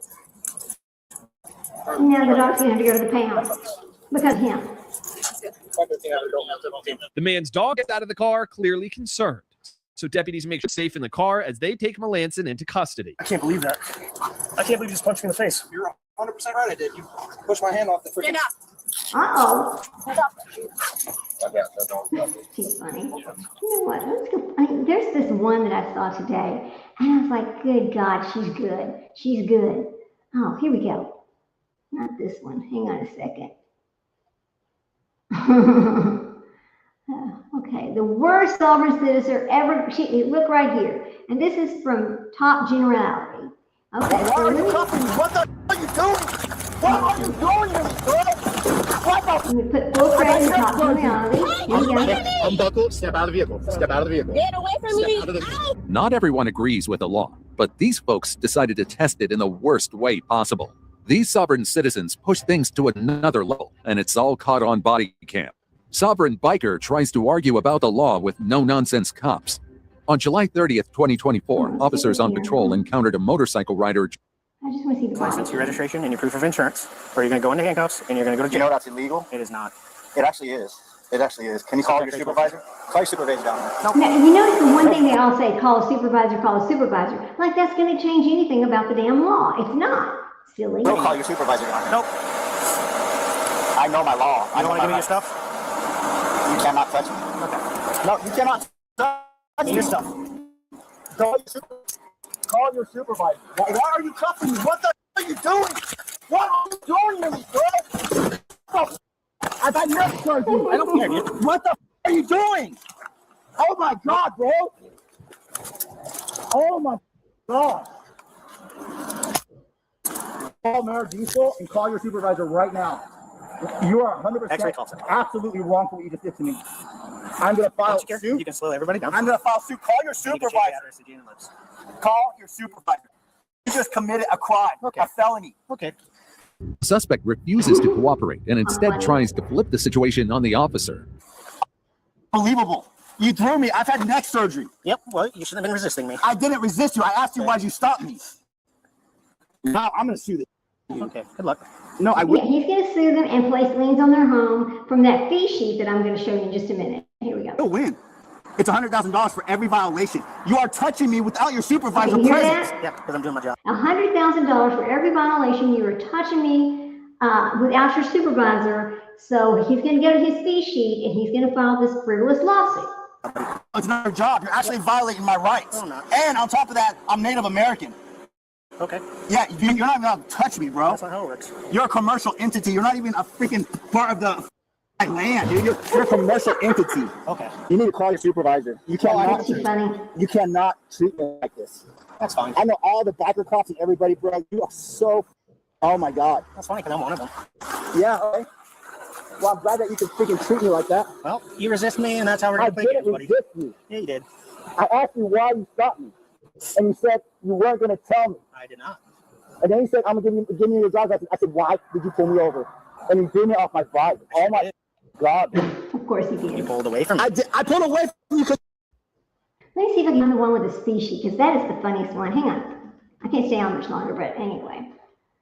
Okay, the one with the fee sheet, let's see. Oh, the fee schedule here. Okay, the court refuses his fee schedule. So this is going to be. Okay, so Mr. Valentine, court audit reviews. here we for go. confirmation Court of that audit jury trial reviews. that's scheduled for the 18th and 19th. So the question is to I see that you filed several motions, had a time to kind of look at generally, looks like there are some motions about evidence in there that need to be heard at the time we start trial. So we'll do that. Otherwise, all the rest, we'll just hear the day of trial, get that figured out. Are you prepared to go to trial on the 18th and 19th? No, I'm still waiting for some documents from the Office of Assigned Counsel, a request for stipulated facts, the case transcripts, bonds, and the bar numbers of the individuals of the case. Okay, let me ask you, how is bar numbers? Bar numbers. Cops don't have bar numbers. Really, attorneys have bar numbers. Going to impact your defense at trial? Because I need to go over the documents and the case transcripts, things that I've submitted and things that have been done by government officials in the case previously. But what does it have to do with your defending against the church? That's what I'm trying to figure out. So maybe something that you want to, I'm not sure what you want to do with that. If you're thinking that governmental misconduct or ineffective assistance of counsel, or you want to make a bar complaint or something. All of the above. Yeah, that doesn't impact the issues as to bringing a trial forth on the charges. Well, it does, because I'm going against the state, and the state's governmental misconduct is a direct effect of how the case is turning out. Okay, so let's put that aside. Would you be ready to present your defense? Once I get those documents, I will be able to. Okay, all right. And so those documents would be transcripts of the court records. Yes. And a request for facts. I don't know what that is. Stipulated facts. What do you mean by that? I made a judicial notice over the facts of the case of what I was trying to get straight with prosecution, and none of those questions were answered as far as the legal terminology that we're using. So what they're charging you with, or what is it you want from the prosecutor? There's a judicial notice I made. I'll have to see the transcripts to see exactly what I put on my judicial notice, but the terminology used by the court officials are misguiding. So I was trying to get an understanding with prosecution of what exactly is being meant by the legal terms being used. Of course, you don't get the legal jargon. And let's be real, you probably don't know the rules of procedure either, because you didn't go to law school. This is exactly why the Constitution guarantees the right to legal counsel, to make sure everyone has someone in their corner who actually understands these complex terms and can fight for their rights. Without that, you're stepping into a courtroom blindfolded. For example, like the state of Washington and Washington State being two different things. Okay, they're not. I see that you may think they are, but effectively in law, they're not. It's not an issue here. Let me just kind of look at some of the things you filed and see. Okay, so all right, transcript of past hearings. Something from the prosecutor that I can't quite figure out. You want information about the previous attorneys that may have represented you for a short I wanted the communication between previous counsel and the prosecution, the case transcripts, and the bonds on record and oaths of office. Okay, of the oaths of office of the prosecutor. For you and the prosecutor, and for the attorneys that I previously had. Well, for me, you can just go to the auditor, state auditor, or in the city or the county auditor. They have everything there. Prosecutors, you can always ask the prosecuting attorney's office. The Office of Assigned Counsel can't provide me with that. You can certainly, ask them too. Ask them for their people what they have. I can't say. Okay, I haven't got a response yet. I've sent the email. I've called them and sent the email. All right. So again, you're representing yourself. Still trying to figure out how those are impediments to. Because even though I'm representing myself, the court is still obligated to provide legal assistance. Okay, the but court wait a is minute. supposed to provide legal assistance. Here's the thing. He says he's a sovereign citizen and that they don't have jurisdiction over him, but he wants help from the court. So he wants a free attorney, but they don't have the right to even file for him to. They don't have any jurisdiction on him. So why does he even need an attorney, right? You see how that goes? It's really crazy. You can't have it both ways. Make up your mind. But these people, good Lord. It's no wonder that most of them end up in jail when they start this shit. It's funny, Let me see if I can get this to open up. Okay, open up. Here we go. All right. We'll start playing this again. And then I'm going to show you one more thing. Either side of you, we're supposed to make sure things are done right and fairly. I can't assist you in your trial. That would be wrong because I can't assist the state either in their trial. Don't I have a constitutional right to counsel? You do, and we did appoint Thurston County Public Defense at one point. So yes, they are appointed to provide legal assistance for me. Yeah, and so when I put in my motion, I said that I didn't want to be represented, but I still wished to have legal assistance. Yeah, I well, just don't want anyone speaking for me. so you want standby counsel is what we would generally call it. Someone who would pretty much sit in the audience, and if you wanted to step back and ask a question of them, you can ask a question of them. A lawyer from Thurston County Public Defense. That's pretty much the utmost what a standby does. Is that what you're asking for? Because I'm asking for legal. He doesn't know what the hell he's asking for. See, it's ridiculous. Oh, assistance. It's my understanding that I have a constitutional right to counsel. Sure. And so I'm asking that the state in some manner provide me with someone who will assist me with my legal affairs. I don't want to be represented or received into taking one else's opinion. Well, you don't get to kind of pick and choose how it's done. We've appointed counsel at one point, and you didn't want to do that. I could potentially, and I can't speak for the Office of Assigned Counsel. You know, they're the executive branch of government. I don't run their office. I simply find if someone is indigent or qualifies for public defense and say, yes, they can have one, and then that agency takes over. But at this stage, so. When I was made pro se, that is what Judge Brent Buckley had discussed. He said that I wouldn't have counsel representing, but that I had legal assistance. So now is asking for standby counsel, exactly what the judge just offered. But did anyone catch that he called himself pro se instead of Sway Uris? Looks like Sway Uris was his jail time pronoun. And now in the free world, it's all about pro se. You can't make this stuff up. So I communicate with Office of Assigned Counsel. They assigned me someone. They did? Yeah. To help Okay. me, so I didn't know as that. far as I knew, that's what was going on. All right. Have you talked then? I'm kind of wondering why someone's on here. All right. So she's so confused. Since What do you you want? need to, have you had contact with that person since? Yes, it's someone with the last name Thomas. I don't have it written down, but yeah, I've called and sent him some emails. I got him from the supervisor. Mr. O'Connor? Yeah, Mr. O'Connor. Okay. Yes. He told me All someone, I think Alex Thomas or something like that. Okay. That's someone he referred me to, and I've contacted them, but I haven't got a response back from them. And when was that? This was just before I got out of jail, so. Just the end of last month, Yeah. somewhere around there. Okay. Beginning. All right. Well, so, all right. So we're like 10 days to trial. You haven't talked to the attorney that's. I'm going to get off of here, but let me show you something before I'm going to show you this fee sheet. This is what I'm talking about. This is where they go out and they have this sheet with them, and they're telling these police officers, and when they stop them or whatever, listen, this is the fine you owe me now. Like, and this is where they get the information. This is where they file the liens on their houses and all that stuff. Look at this right here. You're going to be laughing your ass off because it is funny. I'm just so shocked. How does this work? You know? Yeah, here we go. Share. Now, we get over here where you can see. You see this right here? You see this little thing right here? It's right here. Make this. Here we go. So actually, what happens is they are saying, okay, on this one right here, can we make this bigger? Does that make it bigger? Maximize. I guess it does. Okay, good. It says, being stopped or pulled over or held without probable cause of common law crime, it's $2,000 per incident. And he's going to file a lien to the person who stops him. Being questioned or interrogated per minute or proportion thereof is $500 a minute. Being asked to produce identification, license, or registration is $1,000 per request. Okay, I know, you can't make this shit up. It's too funny. Any officer placing hands on my person without express consent, remember the person before, it's $10,000. Remember that lady? You're costing yourself $10,000 every time you touch me, right? Being handcuffed or otherwise physically restrained, it's $25,000 per incident. Being placed in a patrol car without notarized consent is $35,000 per mile.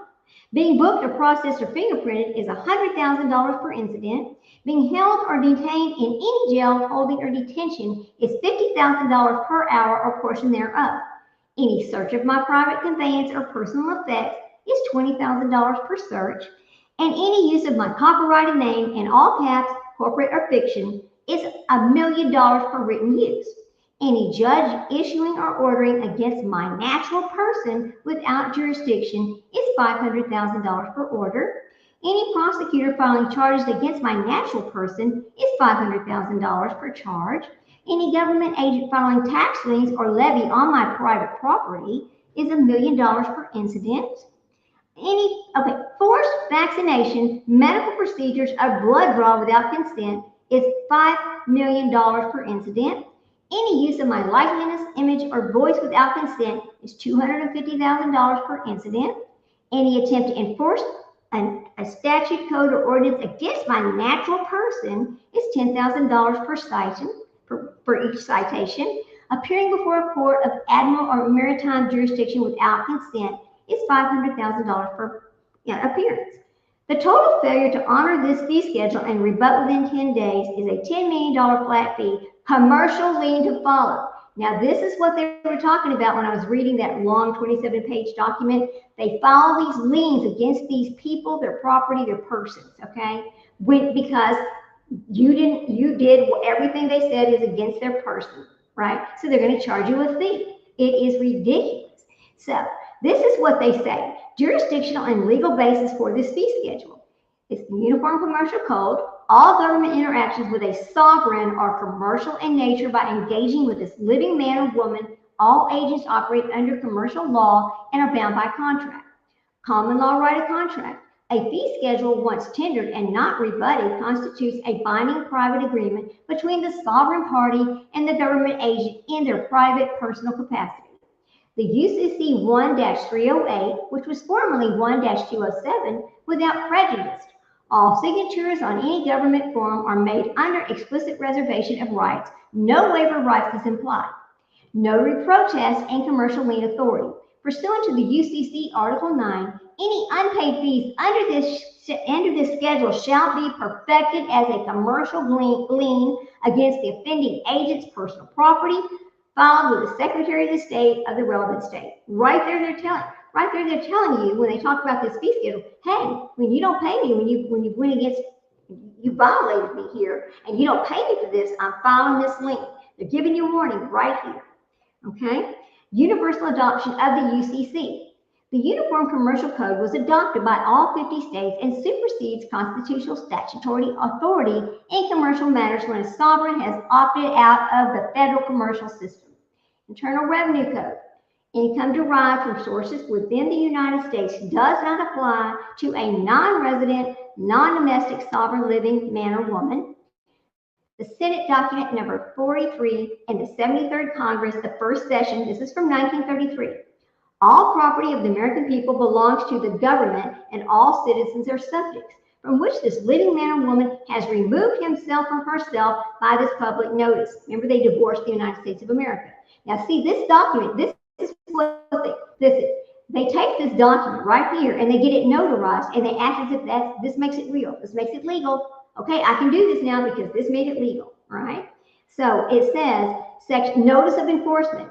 Failure to pay any fee listed herein within 30 days of the incident shall result in filing a UCC 1 financing statement in the name of the offending officer, agent, or judge in their personal capacity as the debtor, filing a notice of common law lien against all real and personal property of the offending party, referral to a common law grand jury for presentment and indictment, filing an affidavit of obligation and commercial protest via a notary, reporting of the unpaid debt to all commercial credit bureaus, and initiation of private criminal complaint against the agent in their personal capacity for commercial trespass, kidnapping, extortion, and conspiracy. All fees may be discharged via the U.S. Treasury money order, silver coin, 1 ounce eagle, or per $100 of debt, or Federal Reserve notes accepted under protest. So they get this notarized, and so what they do, they go out and they're showing you this paperwork whenever you're stopping them, etc. And they're thinking that this is legal. Right here it is. And the reason why they think this is legal is because they go to these rallies and these seminars that are held by these gurus who teach them all of this right here. And so they believe once they divorce the United States of America that they can use this paperwork and just do whatever they want to do. And they no longer are, there's no jurisdiction over them by anybody in the United States of America. That is what this whole thing was about, and it's ridiculous. And this is why the sovereign citizen is a judge's nightmare, right? Exactly is. Okay, so let me get rid of that. Just a little thing about what happens in the world of the sovereign citizen. I thought you would find that also is interesting, the fact that these people actually file these liens against these people, and they're not real, and they cause clouds on titles and everything else, and then it's up to you to make sure it goes away. I wonder how many of them have been prosecuted thinking, well, I did all the right things, why am I getting in trouble, right? It's ridiculous. Anyway, you all have a wonderful afternoon. I think that myself and Sprinkler, we're gonna come back tomorrow and do our other Gypsy Rose Blanchard story, and it's called Caged Bluebird. And this comes from part of her own words, where I saw that she talked to Melissa Moore about the name of her book being about her being a caged bluebird. All right, so we'll be coming over tomorrow. And what I did was I took this last interview that she did, and I went back and found every discrepancy with the FOIAs. It's out there. It's all out there. You can too. Just go to Into the Weeds. I'm going to give full credit to Into the Weeds. Go out there and look. You can do the same thing I did. And we're going to talk about this tomorrow. Y'all have a wonderful evening. Take care of yourselves. Like I always say, go out there and hug your babies. Life is short, and our time with them is even shorter. And one thing you don't want to live with is regret. So I'm going to say goodnight, goodbye, and I'll catch you later in somebody else's chat. Bye, guys. Bye, guys.